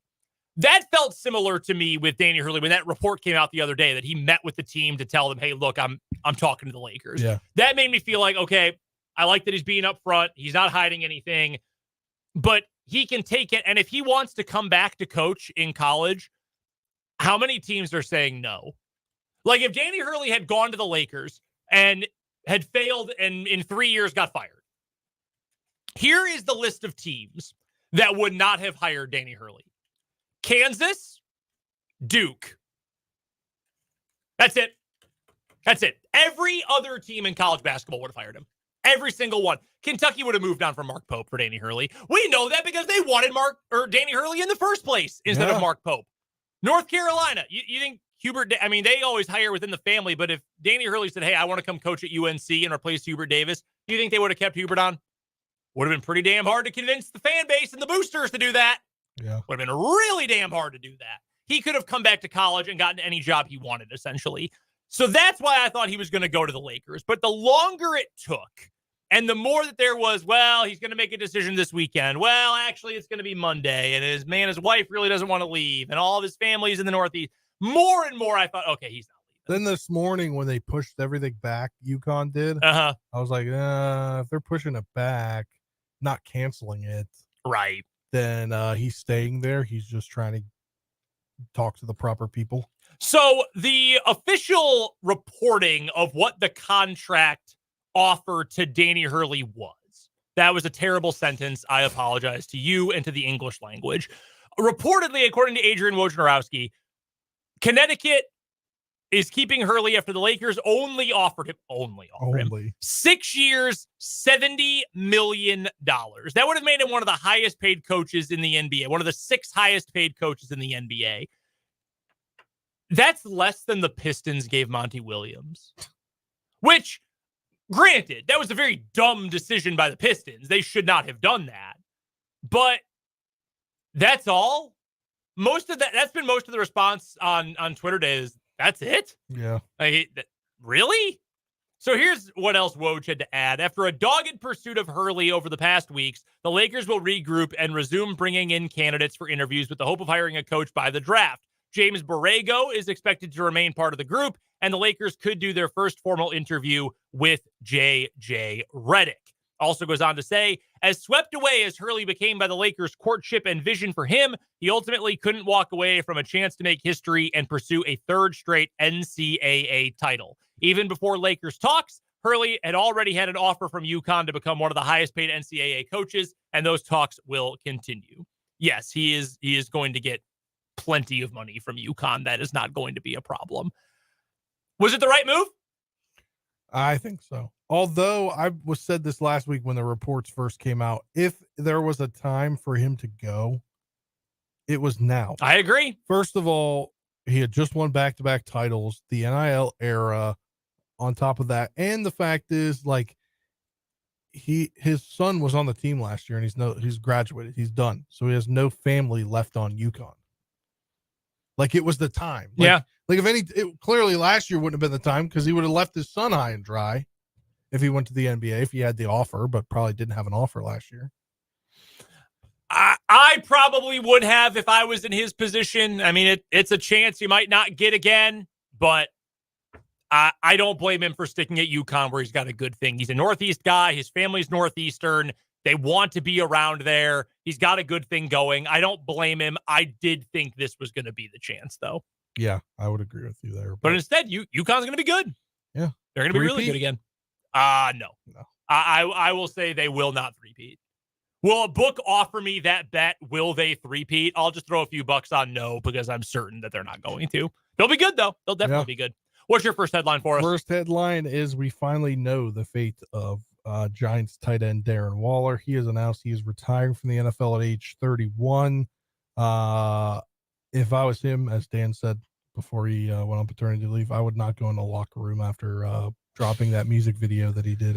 That was tough. That was a tough look for our guy. Yeah. But he stayed away from the team this offseason as he contemplated his future. He didn't get a workout bonus of $200,000, and he's not going to get his base salary of $10.25 million. And the Giants get $11.9 million in cap savings from this. So helps them with a guy that wasn't going to do much anyway. Yeah, I wonder who else is out there who they could use that cap space on. There should be someone they could help themselves with. Yeah. So Waller posted a video on YouTube to talk about a health scare that was a big influence in why he decided to retire. He says, quote, I come out of that experience and I'm sitting in the hospital and I go back into my daily life and I'm like, pretty clear, I almost just lost my life. And I don't know if I really feel it. I would have, this is kind of a mess of a sentence.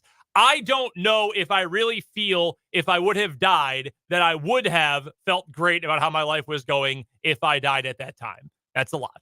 He says he found a lot of joy and had amazing moments playing in the NFL, but the passion has slowly been fading. Quote, eternally grateful for the game of football. I wouldn't be able to have this conversation or think about things through or be self-reflective if it wasn't for an opportunity to save my life and go to rehab, which the NFL offered me. They also gave me an opportunity to reestablish myself, to come back into the world and do something productive, provide an answer, provide an example, be a leader, be a difference maker in my craft, but also in my day-to-day wherever I go. So Darren Waller, as you mentioned, out at 31. My takeaway from this, and maybe this isn't fair, but I mean, it's the fact of life. It is something he'll always have to deal with. I hope he's able to stay clean. I mean, this is something that we hear about all the time with professional athletes, that when they leave the sport, they struggle sometimes with money or with, any number of things. And it's easy to spiral when you've had this structured life and suddenly you lose it. Darren Waller has had very notable, and he has talked about this very openly, very substantial problems with substance abuse. And I hope he's able to stay clean. I don't know that he's going through anything like that now. I'm not saying that is why he is retiring now. I'm certainly not going to make that sort of guess, but without that kind of structure, I do hope that he ends up being okay. Yeah. Another retirement note, former Chief cornerback Steven Nelson announced his retirement as well. The last kind of notable thing that he did with last season with the Texans was he picked off Joe Flacco in the wild card game. Yes, he did. And took it 82 yards for a touchdown. Chiefs fans remember Steven Nelson from his very acrimonious departure from Kansas City after his stint with the Chiefs.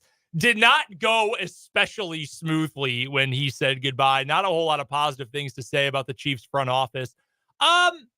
Decent career for Steven Nelson. He actually ended up playing a lot longer than I thought he would after he left Kansas City. Well, because he got a big contract from the Steelers, but he didn't make it through the contract. No, he did not. So he played 4 years with the Chiefs, 2 with Pittsburgh, 1 with Philly, and then each of the last 2 years with the Texans as well. Having hiccups here. Finished his career with 13 interceptions over the course of 9 seasons. Good career, fine career. But yeah, it had kind of an ugly departure from Kansas City. Not a whole lot of positive things to say. One note about Darren Waller, just to bring it up real quick. It was brief, his peak, but man, when he burst onto the scene in 19 and 20, he legitimately was the second or third best tight end in the NFL there for 2 years. Yeah, I had him on my fantasy team.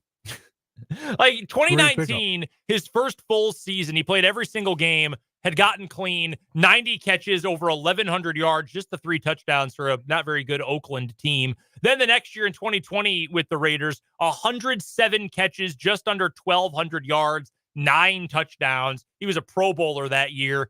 A good career, really remarkable career, all things considered for Darren Waller. But yeah, I wish him the best as he proceeds into retirement. Next headline for me, Bedlam basketball.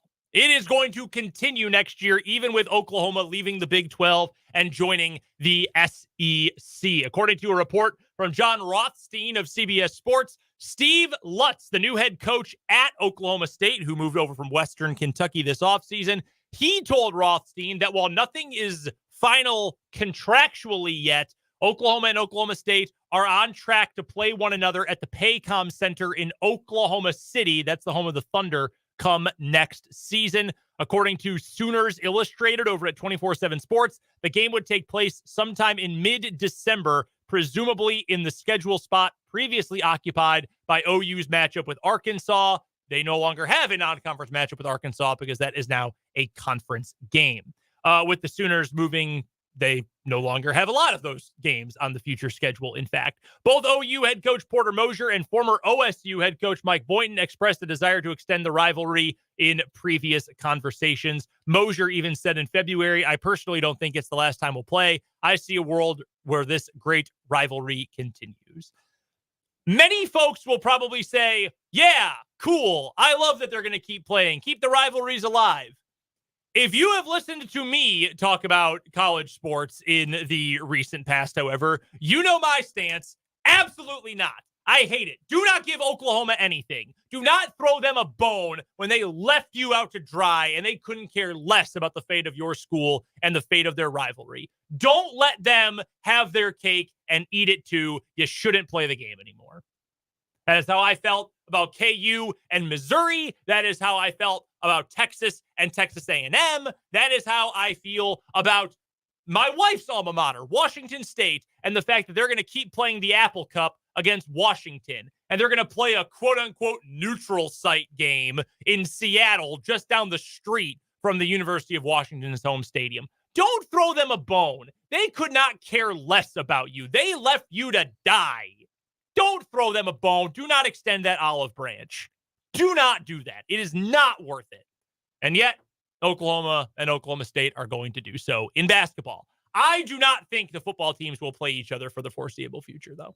I do not think as long as Mike Gundy is at Oklahoma State, they are going to play that game. And frankly, I don't agree with Mike Gundy on much, but I agree with you there, Coach. I agree. I don't like it. They left you for dead. They do not care. They do not want the good part of the rivalry. They do not want the tradition. They do not want the history. They just want to have their cake and eat it too. And it's despicable. Do not help them out when they left you for dead.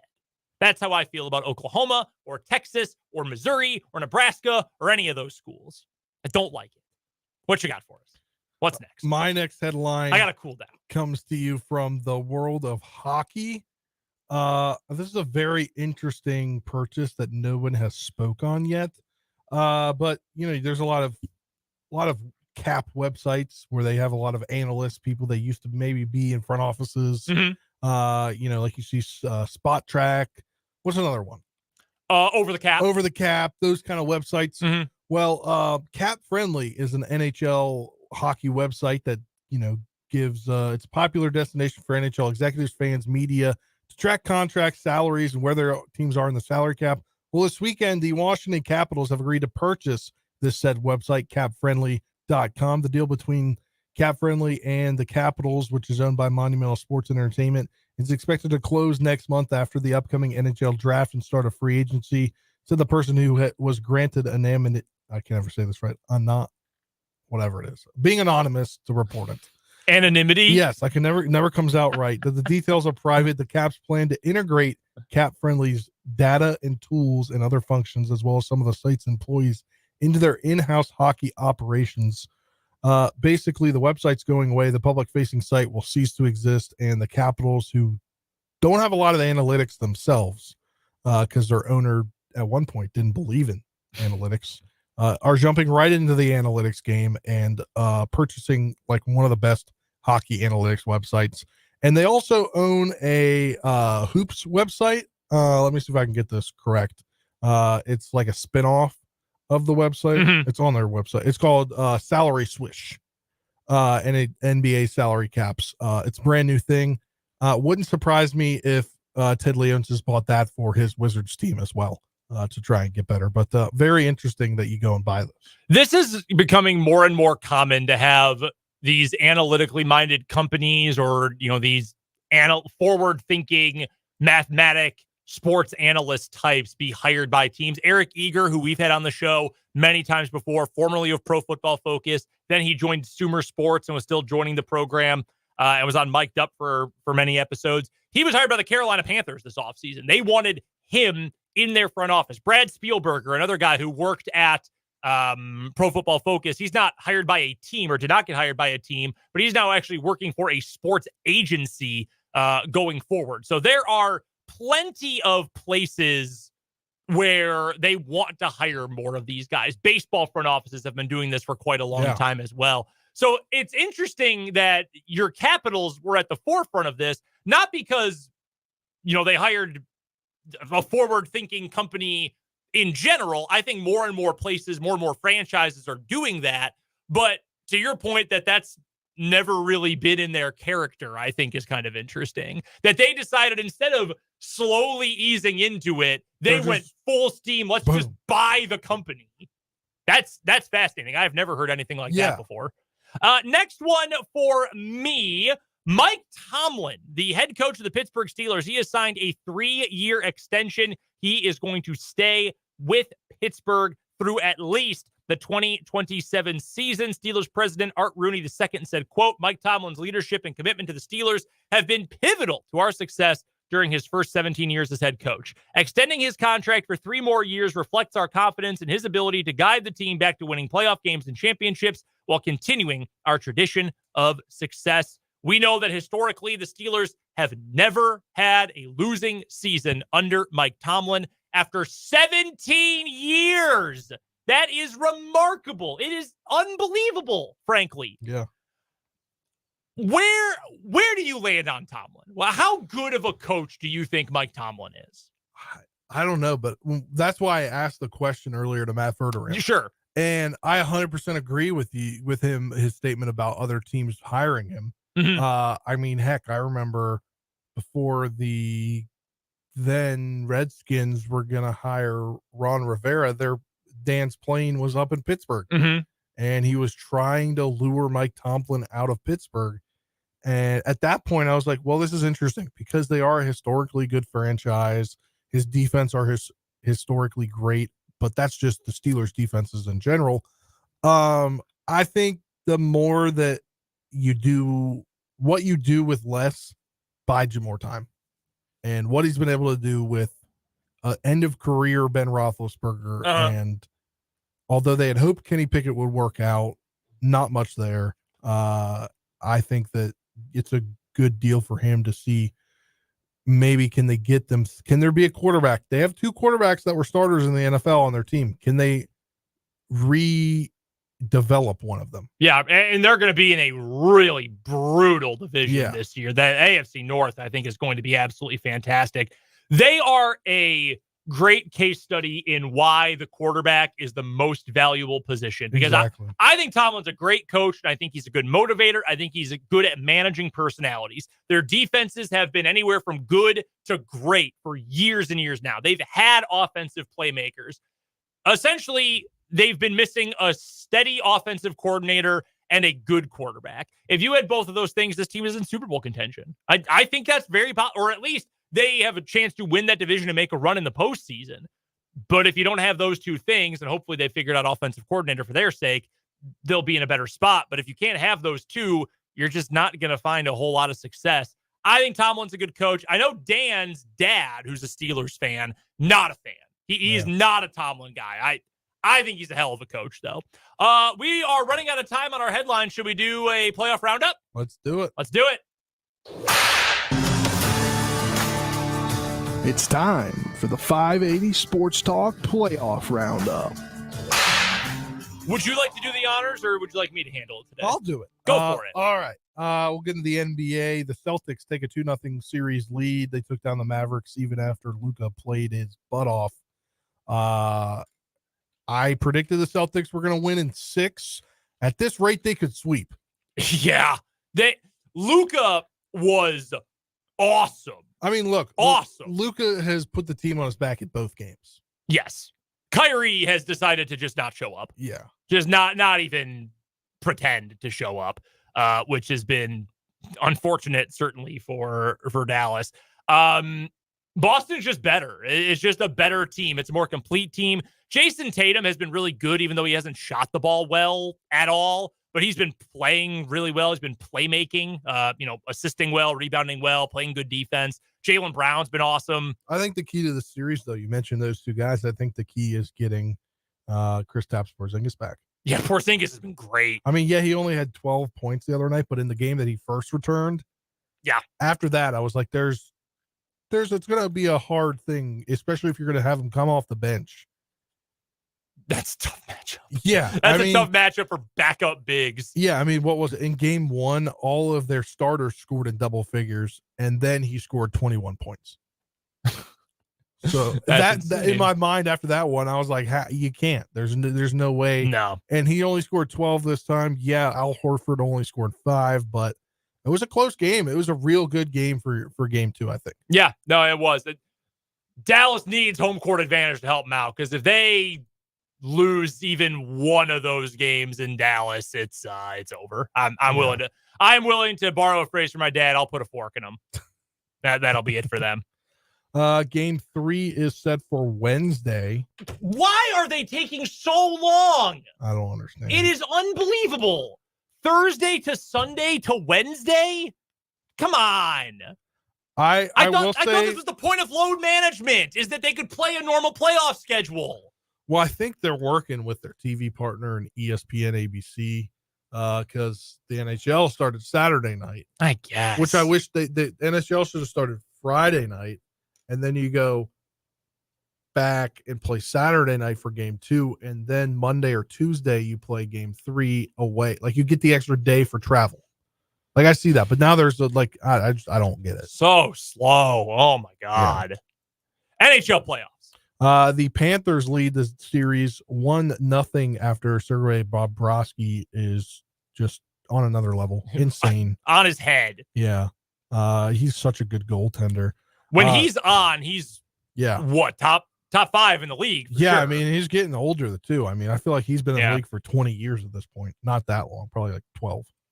But that game is tonight, 7 p.m. on ABC. Edmonton is the underdogs in this one, continuing to be as I thought Edmonton would take a 1-0 lead, but Bobrovsky is just a steel curtain. I am going to do the dumb thing, and I'm going to bet against the hot goalie, and I am going to say that Edmonton wins tonight. Bobrovsky has been very up and down in these playoffs. His good has been great. His bad has been ugh. So I'm going to bet against him, and I am going to say that the Edmonton Oilers tie this one up tonight. Then they go home Thursday for game 3. Yeah, I'll say Edmonton gets in the the win. longest traveled Stanley Cup final in a long time. That is a long, long trip. Yes. That does it for the playoff roundup in our 580 Sports Talk headlines. Coming up next year on 580 Sports Talk, I am going to get mad about very dumb football coaches. That's coming up on 580 Sports Talk.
I just ran the math really quickly on the Mike Tomlin legacy in Pittsburgh. And Spencer, you and I were talking about this off the air a little bit earlier this afternoon. So the Pittsburgh Steelers were founded in 1933. Do you know what they were originally called? I don't know. The Pittsburgh Pirates. That makes sense. Like a lot of NFL teams, they got their start being named for a baseball team. Yeah. So they were the Pirates originally. They became the Steelers in the 1940s. In the first 35 years of their existence, they had 13 head coaches, which is a lot. That's more than one every 3 years. Not a very illustrious start to the history of the Pittsburgh Steelers. In the last 54 years, they've had 3. Yeah. Noel, Tomlin, and Cowher have averaged 18 years between, and Noel was around for forever. What was it, 69 to 91? Cowher was then around for double-digit years. Now Mike Tomlin, obviously, for 17. It's unbelievable. Not quite as unbelievable, though, as KU basketball, which I shared this stat the other day on the show before I left. 8 coaches in 126 years. Like, man, it is so preposterous that James Naismith and Fogg Allen and Roy Williams and Bill Self. How do you get that lucky? It's awesome. And that is why I always say regularly, these are the good old days. What's the quote about, I wish I knew it were the good old days before the days were gone. Yep. This is the good old days. If you are a fan of Kansas Jayhawks basketball, do not take it for granted. Do not say, oh, well, when Bill Self leaves, we're going to do this. No. Do not do that. These are the good old days. This is the golden age. In all likelihood, even with the great history of the program, which has included James Naismith and Fogg Allen and Roy Williams and Larry Brown and Ted Lyons and all these great coaches. I know I didn't even get to all of them. Like, this is one of the best stretches in the history of college basketball for a single team. Do not discount how big of a deal that actually is. All right, I wanted to get to this from yesterday. I was the only person on my Twitter timeline who was talking about the UFL playoff game yesterday. The only one on mine as well. Not surprising. I love my St. Louis Battlehawks. And I was very excited about yesterday's game when they lost to the San Antonio Brahmas. I don't know about you guys. I hate dumb coaching logic as much as I hate anything in the world. It is befuddling to me how you could have your profession, your job, your livelihood be coaching, be at the professional level, and say whatever you want about spring football. It is professional football. These guys are professionals. They're making money. There's money on the line. Some of these guys are just trying to keep making money playing football as long as they can. Some are trying to get back to the NFL, whatever it might end up being. These games matter to people, okay? That you can be at that level. Anthony Becht and Bruce Gradkowski, the head coach and the offensive coordinator of the St. Louis Battlehawks. I promise I'm getting somewhere with this. You could be at the professional level as coaches and be wholly, completely, entirely unprepared. They were down 10, okay? With 2 minutes left, just over 2 minutes left. In fact, let me reset it even back farther. Down 7 with about 2 minutes and 10 seconds. It's 4th down for San Antonio. They had all their timeouts left, St. Louis did. Instead of calling a timeout to save time with 2:10 to go and keep the 2-minute warning alive, you know what they did? They let the time run down. Let the time run all the way down to burn off the 2-minute warning. San Antonio goes on and kicks the field goal. They lead by 10. Then St. Louis ended up using the entire clock after getting the ensuing kickoff. The entire damn clock. Down to the final 6 seconds, I think it was, trying to score a touchdown. Down by 10. Kick a field goal. Use timeouts earlier. They still had a timeout in their pocket when the game ended. It's just mind-numbing. How can you be a professional? You have spent your entire life playing football. Bruce Gradkowski was an NFL quarterback. How do you have no clue how the clock works? How do you have no idea how to use your timeouts? Basic game strategy in a 10-point game when you need a touchdown and a field goal. How do you not understand these things? I thought I was done with this when David Beatty got fired. How? How does it keep happening? There are few things in sports that piss me off more than a coach who doesn't know how the damn clock works. If I had been a Broncos fan in the Nathaniel Hackett year, I would have ripped my own eyeballs out watching him try to maneuver a clock. And this feels like a Random Question Tuesday segment, but that is probably my number one thing in sports that I just cannot deal with. Learn how the clock works. Learn basic game strategy. It's awful. It is terrible. You have been subjected in your life to, and I do not mean this to be insulting of your favorite sports teams. The Washington franchises have not always been sterling examples of sport. Yeah. The Commanders, formerly football team, formerly Redskins, they Never in my lifetime. no, it's been pretty ugly for a long time. The Wizards, yikes. The Nationals, for much of their abbreviated history, not great. Not Awful. 7. That's what 7 years, 7 seasons, and then you take 20, 21, 22, 7 and 9. Okay. So All right, so not 7 winning terrible. seasons and 9. The Caps, not always great. Been good since I've been since Yeah. 05, really. Since That's- I got Ovechkin. Since they got Ovechkin, when you got the star, that Yeah. certainly helps, which the Wizards have not had a healthy one in quite a while, and the Commanders have struggled with that, certainly, especially at quarterback, for quite a long time now. You've seen your fair share of crappy coaches. Essentially, that's what I'm trying to get to Yes. here. Oh, Trenton, yeah. you are younger than me, but a fan of Kansas football, among other teams. You've seen some bad stuff. We've been through the mud. Turner Gill, Turner Gill, Charlie Weiss, David Beatty. Didn't Clint Bowen coach a year? Clint Bowen did get I think it was 8 games after Weiss got fired. Les Miles. Yeah, good old Captain Dementia, Les Miles. Yeah, like that's who we're talking about with these crappy coaches. It just drives me up a wall how you can get to that level and be so like that's not even the Peter principle. That's not even the principle of you get promoted to the level of your incompetence. This is just straight up confusing to me. How you can spend your whole life working on getting to this point, and then you finally get there and you have no idea what you're doing. It absolutely infuriates me. I was so excited to watch my beloved UFL football yesterday, and now nothing. Now my Battlehawks are out, and it's Birmingham and San Antonio, and I might still watch next week. But you know what is back? And I know Trenton is excited about this because he's going to a game later this year. CFL is back. It was opening weekend for the CFL. You're going to a CFL game?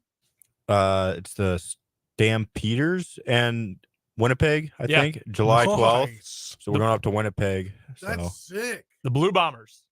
Who are you rooting for in that game?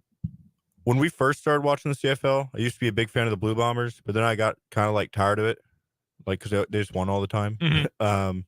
I was like cheering for the Edmonton Elks because they went like 3 to 8 years without winning a home game, which was crazy. It was crazy. I like Toronto, the Argonauts. Argos are my number 2. Yeah. Longtime listeners of the program know I'm a Saskatchewan Roughriders fan till I die, but I do like the Argos. They've always been number 2. We need a 10th team up in Canada. Atlantic Canada will eventually get their team. I won't bore you with this for too long, but I'm very happy the CFL is back. And it's on cable again after a year or two, and it was only on ESPN Plus a while back, and ESPN3. Now it's on CBS Sportsnet, and they air a lot of games. So if you're craving football like I am, CFL, it's right there for you. Coming up next on the other side of this commercial break, we'll get you ready for Game 1 of the series between the Royals and the Yankees. It's Seth Lugo Day at the K. We'll break it down after this on 580 Sports Talk.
busy show on 580 Sports Talk tomorrow. Jordan Foote from Arrowhead Report and SportsIllustrated.com. He is going to join us, talk all things Chiefs. Little Royals, too. Jordan, of course, also the host of the One Royals Way podcast over at the KC Sports Network. So we'll get to Jordan tomorrow at 2:35. Michael Swain will also join us for Jayhawk Weekly coming up tomorrow at 4:35. Plenty going on the recruiting front for KU, including the big pickup of offensive tackle Juju Marks from Johnson County. We will get to that tomorrow coming up on Jayhawk Weekly with Michael Swain. We'll recap game one between the Royals and the Yankees. We'll have some Chiefs mandatory minicamp to get to all tomorrow from 2 until 6 here on 580 Sports Talk. The Royals are in action tonight. They are taking on the Yankees, game one of their series. Did make a move earlier today. Trenton, you got the official pronunciation for Dan Altavilla. It is Villa. Okay. Straight from the Royals online MLB page. Okay, on that's their very pronunciation guide. All right, because then I was originally right, Good old then game changed my notes. answer to be wrong. Yeah, so that's good to know. So he got called up today. I'm sorry. He got called up today. The Royals are sending down Will Klein to Omaha, or up to Omaha, if you will. Not a great showing for Will Klein yesterday, so he'll get some work back in Omaha as Altavilla comes up. As for tonight's starting lineup, I want to be blunt with you guys. These lineups for both teams are gross. They are yucky. Your Royals starting lineup behind Seth Lugo. Garcia leads off at third. Witt at short. Perez playing first tonight. Nelly Velasquez, he's in the cleanup spot at DH. Nick Lofton hitting fifth, playing second. Freddie Fermin catching. Renfroe in right. Blanco in left. Hampson in center. He's in the 9-hole. Was good to see today. Michael Massey is back to swinging a bat. Hopefully he'll be back sooner rather than later. And Waka is going to throw a bullpen tomorrow, according to Ann Rodgers. That's good. It's been really cool for the Royals this year, and thankfully for our sake too, that a lot of the injuries the Royals players have dealt with have not been massive injuries to this point. Knock on all the wood you can find, but nothing that has been super severe, which has been very much a blessing. Then you've got the Yankees lineup. This sucks. This is gross. Anthony Volpe leads off at short. Juan Soto back. He didn't play all weekend for the Yankees, but he's back. He'll DH tonight. Gleyber Torres hitting third at second. Alex Verdugo is going to start and hit fourth for New York tonight. DJ LeMahieu at first. Trent Grisham in center. And then, those are the notable names for you tonight. Carlos Rodon is pitching for the Yankees today. You had the stat earlier today, Spencer, that Aaron Judge is hitless in his career against Seth Lugo, and clearly he is scared. That's all we can come to, is that he is scared of facing Seth Lugo. He's not in the lineup today. And Aaron Boone's scared for him. I would be too. If I knew that the Aaron Judge stopper was on the mound, I would also be quite terrified, to be completely honest with you. What do we think about Seth Lugo's chances today? I suddenly like Seth Lugo a whole lot more to have a good outing against this lineup. Yeah. No, I don't know. No Judge, but you never know. So he's over, right? But you never know with Judge. I'd rather not have him in the lineup than have him in the lineup, even though he's over 5, right? Right. Oh, absolutely. 100% agree. I would have picked the Royals to lose today, probably. The Yankees they're playing great baseball right now. Royals are too, for that matter. I'll predict the Royals win.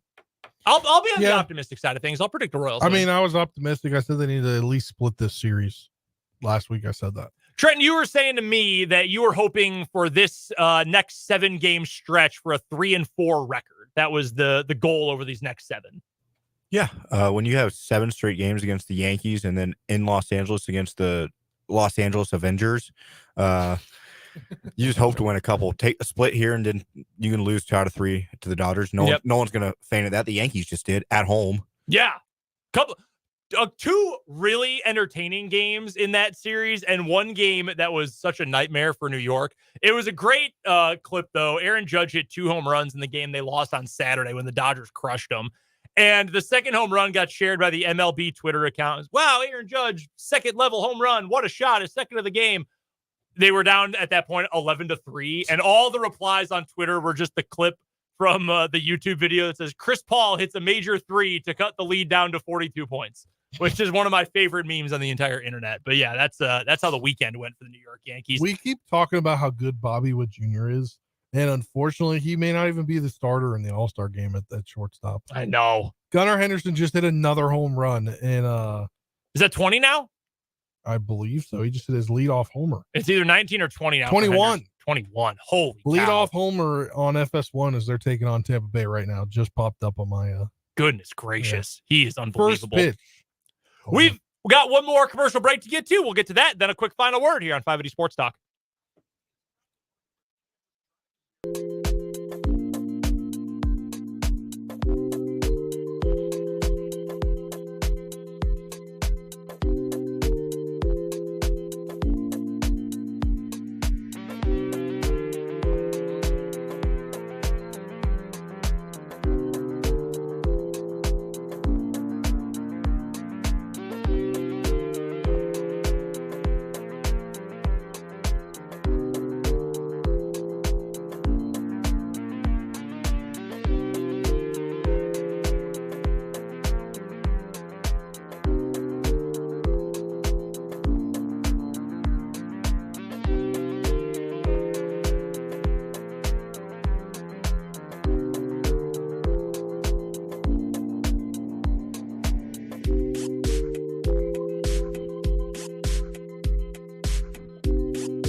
Time for a quick final word to wrap up today on 580 Sports Talk. Hit us with it, Spencer.